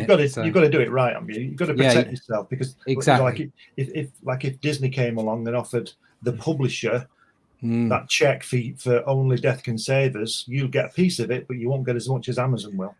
Yeah, because they're the publisher. So be wary of that. Yeah. Thank you. Yeah. I mean, and the thing at the moment is a lot of these places are looking for content. Yeah. They're looking for new stuff. Yeah. Yes. And you'd think that inside the comic market, they'd be a lot more open to making new stuff, especially since Diamond has lost their 2 main companies, or they're picking them up from a separate distributor. So they're having to pass that cost on to others. And you see, they still don't treat the independents with a lower that they carry directly with a lower percentage rate than what they give to the retailers moving Marvel and DC product are there, what used to be their exclusives. Mm-hmm. So at least not that I'm aware of. I should probably check into that and see how that goes. So, Marv says, is Maxim a bad option? I'm printing less than half the price. Yes. I've heard a couple of stories about Maxim that aren't good, but I have to say I did book one with Maxim and they were brilliant. Yeah. So I did this with them. Here's the thing, right? With Mixum does not do offset printing. So if you want a decent price for a very high print run, you're always going to be more expensive with those kinds of printers. That is why I'm doing offset printing. Yeah. Yeah. Mixum is more of a vanity press, isn't it, than a publishing? Yes. A lot of the print-on-demand presses are vanity, Yes. But the difference there is somebody explained to me, like with what Peter Samedi does with the newsprint books for Alterna, with newsprint, the ink sinks into the paper, which is why you have a tendency to have dullness. Where with the print-on-demand guys, the majority of them, if not all of them, the ink sits on top of the paper. Mm-hmm. Yes. So, but that's paper stock as well, isn't it? Yeah, that's a whiter, glossier paper too. Yeah. I mean, the first book I had that was 100 GSM, and I looked at 90, and the only reason I didn't go with the 90 was because there was a little bit of see-through. What was on the back of the page. So I went with 100 and it got rid of the see-through, but it's still a very light paper. Yeah. And what I was really trying to get was the effect of newsprint as far as the weight of the book. And I'm actually 130 GSM for all my books because I just, I want it to be substantial. Like it's tiny. Yeah. It is, only a floppy. So let it be a substantial one. Oh, yeah. Yeah, exactly. Yeah. Yeah, I mean, I'm going to be sending stuff out in the post. I don't know, on the thick pages. I want to be wasting all my money on the post on thick type paper. What's that all about? Marvi says the printing cost here is crazy, and I'll print in Mixum UK, shipping and customs for half.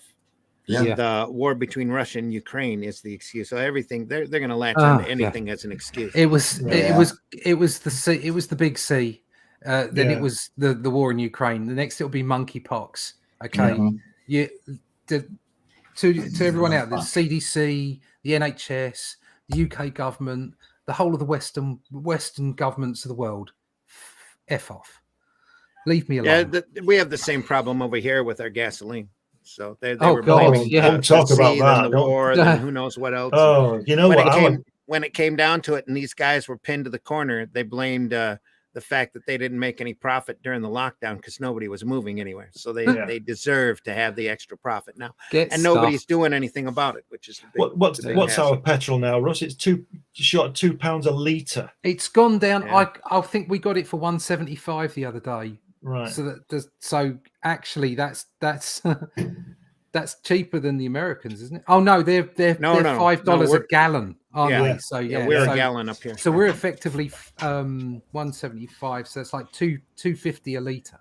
And it did hit. It went over $5 a gallon here in Michigan and Illinois. A couple other places they have specific formulas because of their environmental emissions rules for the cars. But you drive over to down. I can drive an hour and a half down to Ohio and get gas 50 cents cheaper. Yeah, well, it was typical because like through the big C, obviously all the petrol prices went through the floor because nobody was going anywhere. Yeah. And now my wife has to go and has to organise visits. Father is undergoing chemo, so all of a sudden our mileage has like rocketed. Just at the point where the price is a ridiculous price. Just when you have to go and see, a sick relative, and it's like, oh god. Yeah, the C did allow though people to run the gumball rally in record time, which is a bar in New York on the coast, bar in LA on the coast. You register in New York, and you drive to LA as fast as you possibly can. Yeah. And they pegged a car doing 220 on our expressway system because there was nobody around they were able to just zoom. But the rules of the rally is that if you get pulled over, you have to take the ticket. So they had to take the ticket of driving like 220 and a 70. Wow. How did they catch them? You call on the radio, the cops call on the radio, and they set it up 2 towns over. Yeah. Set up a roadblock and they stop them and right them in. That's about all they can do. But they set their gas, they strip the car out for gas tanks, and so they don't have to stop for gas very often, and they just run. What do they win? Gas. Fame. The attention. The name on the wall, that the be able to boast that they did it. They did it in under 24 hours. 3 months in jail. Yeah. I don't know if it actually gave them jail time, but it did. It was a heavy fine, and they probably lost their license. But Wow. I'm not sure. I'm pretty sure there wasn't any. Not that I've heard. There wasn't any jail, and only one guy got caught. But there was a number of them that ran. One night in the shower with Mr. Big. There you go. Pretty much, cops are sitting by the side of the road, and suddenly they see a flash. What the hell was that? I don't know. If you watch Cannonball Run, those old movies, that's the Gumball. They have a movie out called Gumball Rally where they explained it, but that was way back in the 60s. Good old Burt. Burt Reynolds, yeah. Burt Reynolds, yeah. Cannonball Great, Run. I mean. Dom DeLuise was in there. Yeah. Dom DeLuise. The best film. Sammy Davis and Dean Martin played priests at that point, or they dressed as priests so they wouldn't take the ticket. Yeah. The best thing Burt Reynolds was in was Deliverance, wasn't it? Yeah. You got a pretty mouth. Yeah. Got a pretty mouth, don't he? That's Ned Beatty. Yeah. Scary. Yep. Isn't it funny though when he's aiming when all that's going on and he excuse me, and the camera cuts to Burt Reynolds with his bow ready. You're saying, fire it. Don't wait. Don't wait. Get him. Yeah. Hey, everybody out there, you're listening to the Sunday Funnies for the 31st of July. End of the 7th month of the year. So here we go. Well, time flies. Oh my Lord. Yeah. We've actually Tomorrow's got some August sunshine 1st. today. Pardon? We've actually got some sunshine today. There you go. Yeah, it's been nice today. It's been raining for a couple of weeks since our record breaking 42 degrees on Tuesday, back whenever it was. Well, the whole of the mainstream media panicked. Yeah, everybody's going to die and melt into the ground. We're all going to die. Heat wave, rain wave. We don't have AC. Yeah. We're all going to die, so we're going to have to put all the prices up quickly so we can get the money off you before you die. So we can screw you before you die. Yeah, and then when you're dead, we'll have what's left. Yeah. Scumbags. But when was it pretty much? But we have a primary election coming up on Tuesday, so gas has dropped below $4 a gallon. Yeah. Amazing. It's amazing. Yeah, exactly. And I kept telling the wife that too, and she's like, "No, it won't. No, it won't." Well, we've got two new people. We've got 2 new people trying to get Boris out, and both of them have said they had this big smile on their face, and they say we're going to reduce taxes, we're going to make more jobs, and that's all they ever say. These people, isn't it? Mm-hmm. Oh well, in all fairness, he didn't until he realised he was going to lose, and then he said he would. Yeah, he did. Yeah. What was all that about that woman fainting? The presenter, what was all that about? It was just one of the presenter just fainted. That was it. That was all it was. Not a big Boris deal. is I don't out know why anyway, she isn't he? fainted. No, he's still there. He's on Not his long. way. They're long. doing a leadership election at the moment, and he'll be gone, and then he'll probably be back again. Oh, okay. As It's an absolute joke. This. Here in the States, they've had what they call the January 6th hearings, where some radicals ran through the House or the Senate like 2 years ago, and they're just now having those hearings in order to try to make the other side look bad. And then there's a decision that came through for the Supreme Court that gives the individual states the rights to rule over their abortion laws, and that's just thrown everybody into a outlandish tizzy, saying that where abortions are done, abortions aren't done. It's just handed over to the states, and a lot of these states, once they calm down and the science catches up with their logic, they're gonna end up making the pretty much the same laws that we have now. It's just a matter of getting, but they when they can cause a panic, they cause a panic. Just Oh yeah, scare. it's extremes. That's what's been Freak, going on for yeah. quite some time. Just extreme after extreme. In the meantime, the other side, the right wing side, they run commercials that are like going, "You like the amount of money you're paying for food now? You like your gas prices? Keep those people in." Yeah, but it's like That's really Oh my that's God. really all they have to do. They're all You like but they're all the gas now? same. Keep them in. But they're all the same, aren't they? Yeah. They're all the same. Pretty much. Well, that the again, last- they're saying whatever they can in order to get in, and they don't have to say much right now because nobody's happy. I have no time for any of them. They're all scumbags. No. Like there should be a requirement about being a member of parliament or a leader of government. Is that if you want to be it, you should be banned from the job. That's what Bob Geldof That's said. Wasn't true. It? Yes. He said that. Anybody who shows Bob any Geldof should be banned as well, scumbag. well, yeah. I'm motivated to go vote this time because I have a basic rule: if they're in, they're out. Yeah. That's what I believe. Well, on one of the threads on YouTube when that presenter fainted, the camera was on the woman. There was a man and a woman running for it. I don't know the names. And the camera was on the woman because she was speaking. Then this bang, and she goes, "Oh my God!" And then she runs to this girl who's fainted. And on the thread it said, because people are great, aren't they? On the thread it said, "There's your answer. Who went to the girl?" the guy stayed where he was. This person just collapsed. He might have caught COVID. Oh, sorry, I said the C word.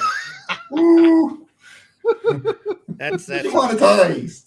that'll just be one ding on the show. Hey, poing, they said the C word. Oh dear. No, it's an absolute. Over here right now, they're really watching the G word. Gee. What's that? What's That's G the word? big one that rhymes with a boomer. Oh yeah. Oh, That's the one right now you don't want to say on YouTube because then that raises all sorts of red flags. Right now, thanks to the monkey disease, the C word really isn't as important as it used to be. In fact, I keep telling the wife, I've got to get this book out before the C Everyone becomes forgets. Everybody forgets what the C was like. Is that And why she's like, they've already forgotten because it's too busy. They're too busy playing with their monkeys. Is that why I keep seeing in these threads on YouTube that words are spelled differently so that it doesn't clock? Yes. On? Is that, So is it that doesn't catch the algorithm and you get banned. Yeah. Oh God. There's a G word, a C word, 2 N words. Well, the 2 N words are all the F word, the one that rhymes with maggot.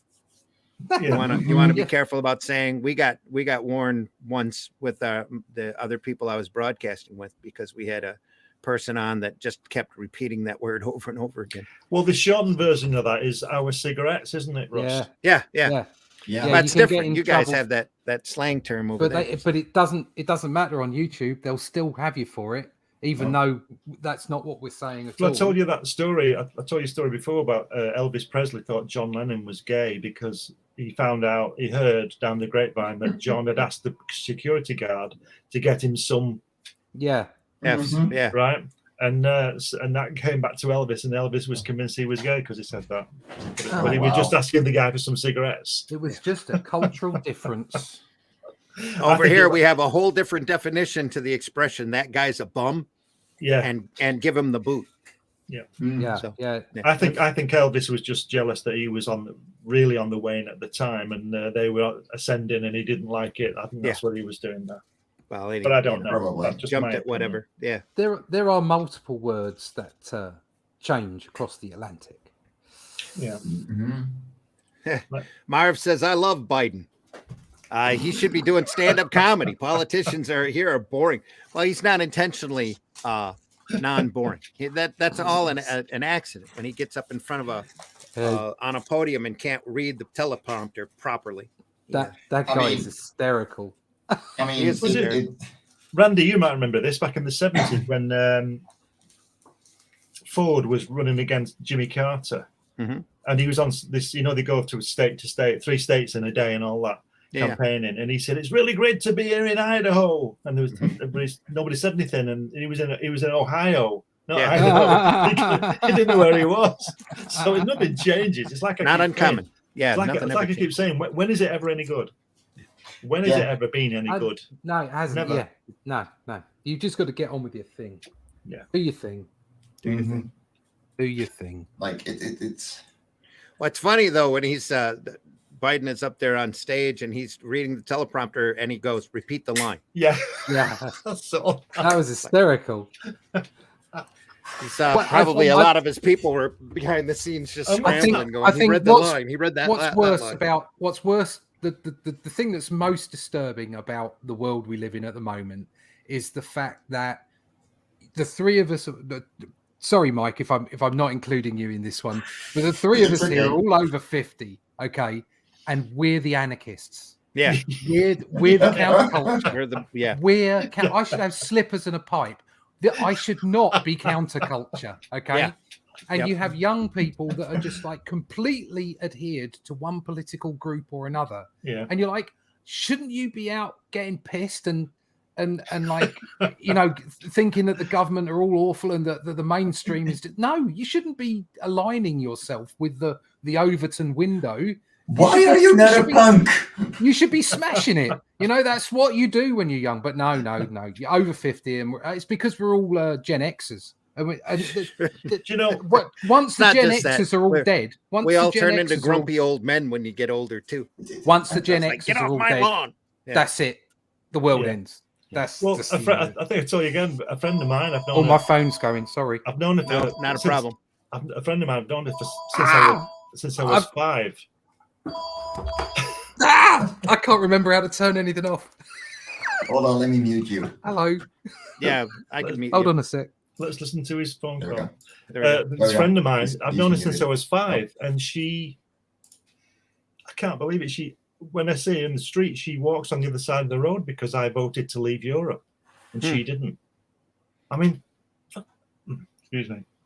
Well, look at what's happened here in the American comic business, because some people actually stood up and applauded when Trump became president. Yeah. And boasted, and their careers were done. Well, except for in this lovely, fantastic industry, to end on a positive note. Whenever there's a problem that rises up like that, if you've got the gumption and the willingness to go out there and remain in this field, in this industry, you figure out a way to do it. That's why crowdfunding is as big as it is now. And it wouldn't have been as big. You know, Brian Polito was out there pulling down a $250,000 on a book, and everybody was like pointing and going, well, that's weird. But that nobody was doing anything until this thing happened politically, and certain key people were pushed out or prevented from doing regular business and decided to go out there and start crowdfunding and doing YouTube channels like this, talking about their problems. Oh, this has happened. This is doing this. And I'm doing a crowdfunder. I hope you'll join us. That's what we were talking about with Ripaverse earlier. He does Decade. He's a big comic fan. He's a comic nut. He sees how the comic industry's going. And he's sitting there going, I can do better. And instead of running to a publisher or fighting to get a notice from a publisher, I'll just crowdfund it. Here we go. Boom. Yeah. Hey, I'm going to, and 6 months ago or a year ago, he starts going, I'm going to crowdfund a book. I'm going to do my own comic, and I'm going to make it just like all the old comics that I used to love reading when I was a kid. Don't you love reading those comics too? I'm going to start the campaign in 6 months. And then he sits down, studies the market, learns how to do stuff, orders everything in advance, which is becoming a happy problem for him right now, because he's got a warehouse, got the posters in, got the books in, got all the tchotchkes in, and now he's out of stuff. And then you go up to his site, and you can't get the first 2 covers. You're stuck with cover C, which isn't nearly as good as cover A or B. And everybody's still buying his stuff, and he's sitting there going, I guess I'm going to have to go back and press some of this stuff. And he's running in all of these happy problems, and now he's scaring people so much, like PayPal froze his account, that decided he was making too much money way too fast, that there had to be something wrong with it. You can't make money that fast. You're not a politician. Exactly. He's had to get lawyers involved in order to prove, and he sent them the book done, the PDF file of the book. He sent them videos of the warehouse with all of the material in it. He just did he just got the last bit of the publishing books in like a day or 2 ago, and did a video where he's opening up the boxes. So he's got I think he's got another cover that he's already paid for that he's being quiet on, because the first 2 covers have already sold out. You know, He doesn't have a whole lot of the third one left. He stopped selling autographed copies of the book, which I meant to buy, but I got in on it too late. for an extra $15, by the way, because he said, well, after a couple, 20,000, 30,000 or so, he said, I'm going to kill my hand. I need to stop offering that level, and just sold out, done. That's all of them that I'm going to sign, at least all in one sitting, because that is, if he doesn't have tendonitis, he's going to find out if he's ever going to get it after he's doing that. Well, good luck to him. I do hope for the sake of all creators that it's good.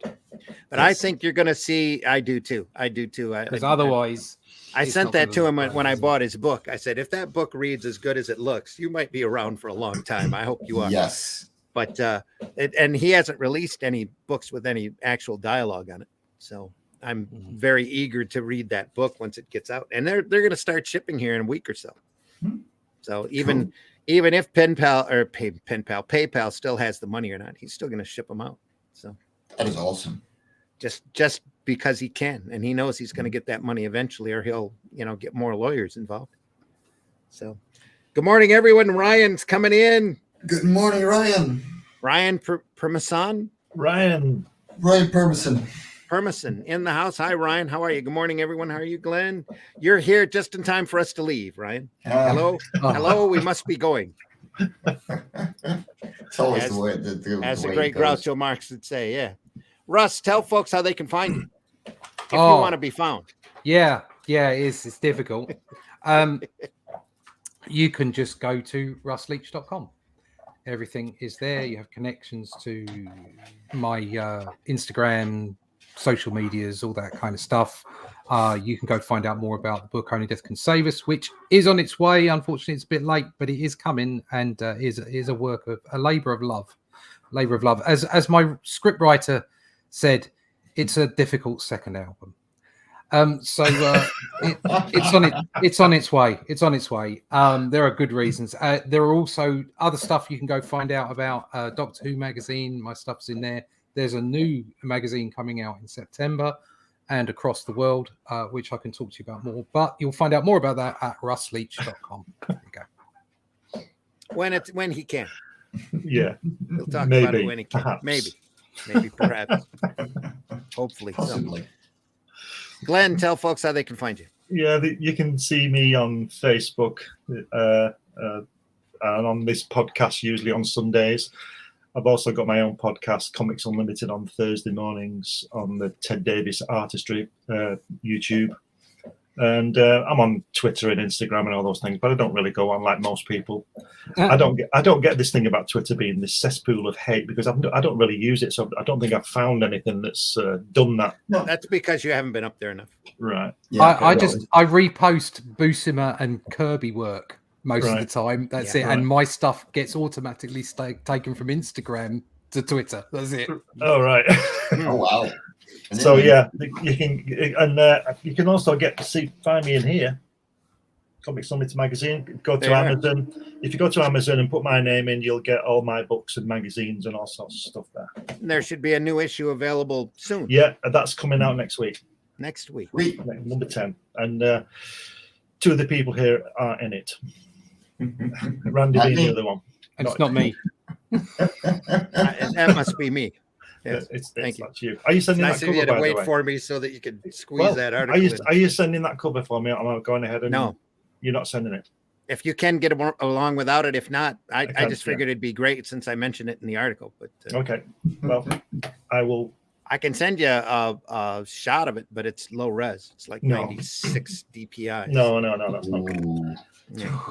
Well, that'll be out next week. Comics Unlimited. Oh, you print it the size of a postage stamp. It'll be fine. Print it that big in the middle of the cover. Knowing my luck, it'd be a page large and it'd be all pixelated. Yeah. Randy sent this file to me. Yeah. Don't do this, kids, with a giant arrow. We'll just call it modern art. Yeah. Yeah. Anyway, Mike, Jimmy, tell folks how they can find you. Unless you had more to say, Glenn. No, I've done. Thank you. Okay. Yeah. You can find everything about me on my linktree /fairies and ents, and of course fairiesandents.com on Thursdays at 1 p.m. Eastern on Hung on Animation, which will be skipped next week because it'll be at a festival, and Sketchy Saturdays 10 a.m. Eastern on the Ragin 2 Rock Broadcast Network.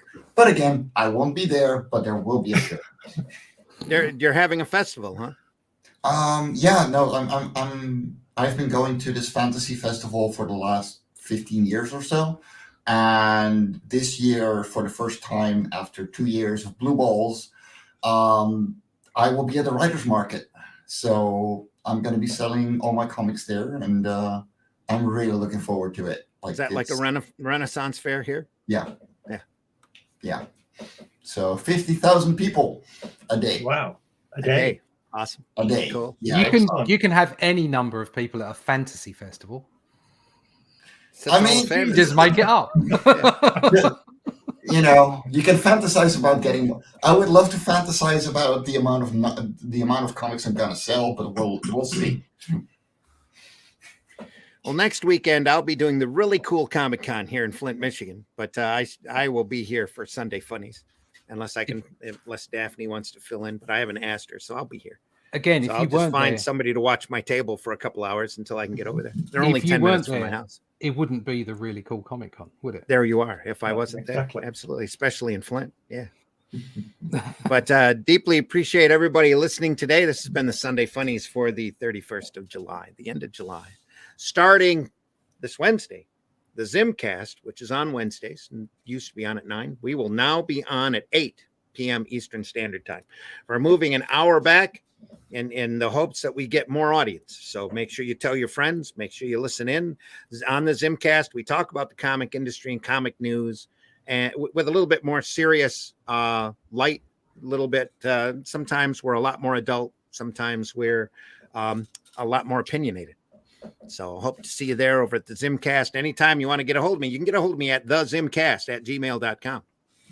And I'm always looking for topics, always looking for questions, always looking for books to review. If you want to send me a PDF of your book, you can send it right there to thezimcast@gmail.com.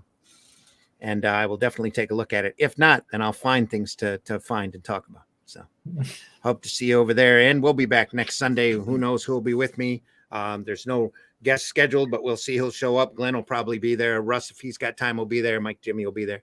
No, I won't. If it's got he won't be there. He's going I to won't. the festival. He's off to some fantasy thing. He's It's fantasizing I'm again. gonna put on a pirate coat and just do my thing.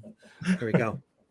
We'll see you soon. Wish you the best. If you get a chance, go out and visit your local comic shop, your local retailer. They could really use your business, especially now. Make sure you go through their back stock. Make sure you look for them great magazines or comics that they haven't touched in a long time and haven't been able to price, and make sure you make them pay the price on the book. So, and get a deal or two, get some great stuff out there. There's some great stuff waiting in them boxes for you to find. Hit your local conventions. See you next weekend if you're around. Looking forward to doing that. I will have copies. I won't have copies of Dave Pilkey books, but I will have copies of my books to sell that are probably not that handy right yet. I will have copies of Hybrids available, copies of Only Death Can Save Us in a 32-page edition, copies of Calico of Shard finally available, and limited, also copies of Paragon, which is a superhero book that I'm especially proud of, that I want everybody to read and enjoy, that I think is unique. So, and hope you do too. So we'll see you there. And then if not, then we'll see you back here Sunday mornings at 9 a.m. for the next episode of Sunday Funnies. See So ya. we're going to go out the way that we came in. As Daphne would say, make sure you do the work, because then you don't have to fake your accomplishments. Mm-hmm. So, and also, folks, if you haven't told your friends yet about the Ragin 2 broadcast network, go over to that YouTube channel and hit the subscribe button. We're building an audience organically, which means actual physical people, as opposed to buying views in order to get monetized. And it's a slow climb, but we want to climb it genuinely and have all of our views be actual original views in order to grow this audience organically when talking about the art form and industry that we care so much about. So go over there and please subscribe to the Ragin 2 Network, RAGIN and the number 2. And you won't regret it. There's a lot of programming that comes out through that channel that's always archived over there for you to enjoy, and a lot more on the way. So there's more shows planned That'll be coming up shortly. And if you get a chance, if you have a campaign and you need Gemini mailers, because that's really the best way to ship out your books, the most protected way. As you can see, they're all wrapped in cardboard and protected with plenty of extra space in those corners, because we know some of the mail people, not all the mail people, some of the mail people like to play Frisbee with your books. You want to go over and buy Gemini mailers at GeminiComicSupply.com. If you go over there and you use that coupon code RAGIN2, RAGIN, they'll knock 5% off of your order for all your shipping supplies. So please go over there and take advantage of that if you can. On our way out the door, we want to remind everyone of the immortal words of the great Stan Lee, who, when asked if digital comics would replace comic books, Stan Lee says, "Comics are like boobs. They look great on a computer, but I'd rather hold one in my hand." All right, everybody, take care. You can't follow that, can you? No, how can you follow that? Hello, we must be going. Yep. We'll see you soon. Take See care, ya. everyone. Bye. Going out the way we came in. As soon as I find it. It's not that one. It's this one. Here we go.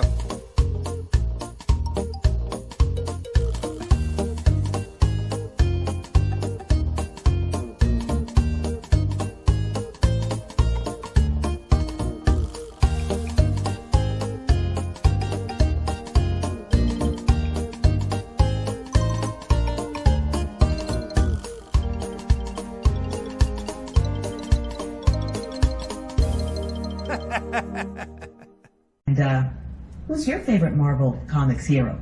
Mine is Superman. Remember the motto? With great power comes great responsibility. Oh, boy.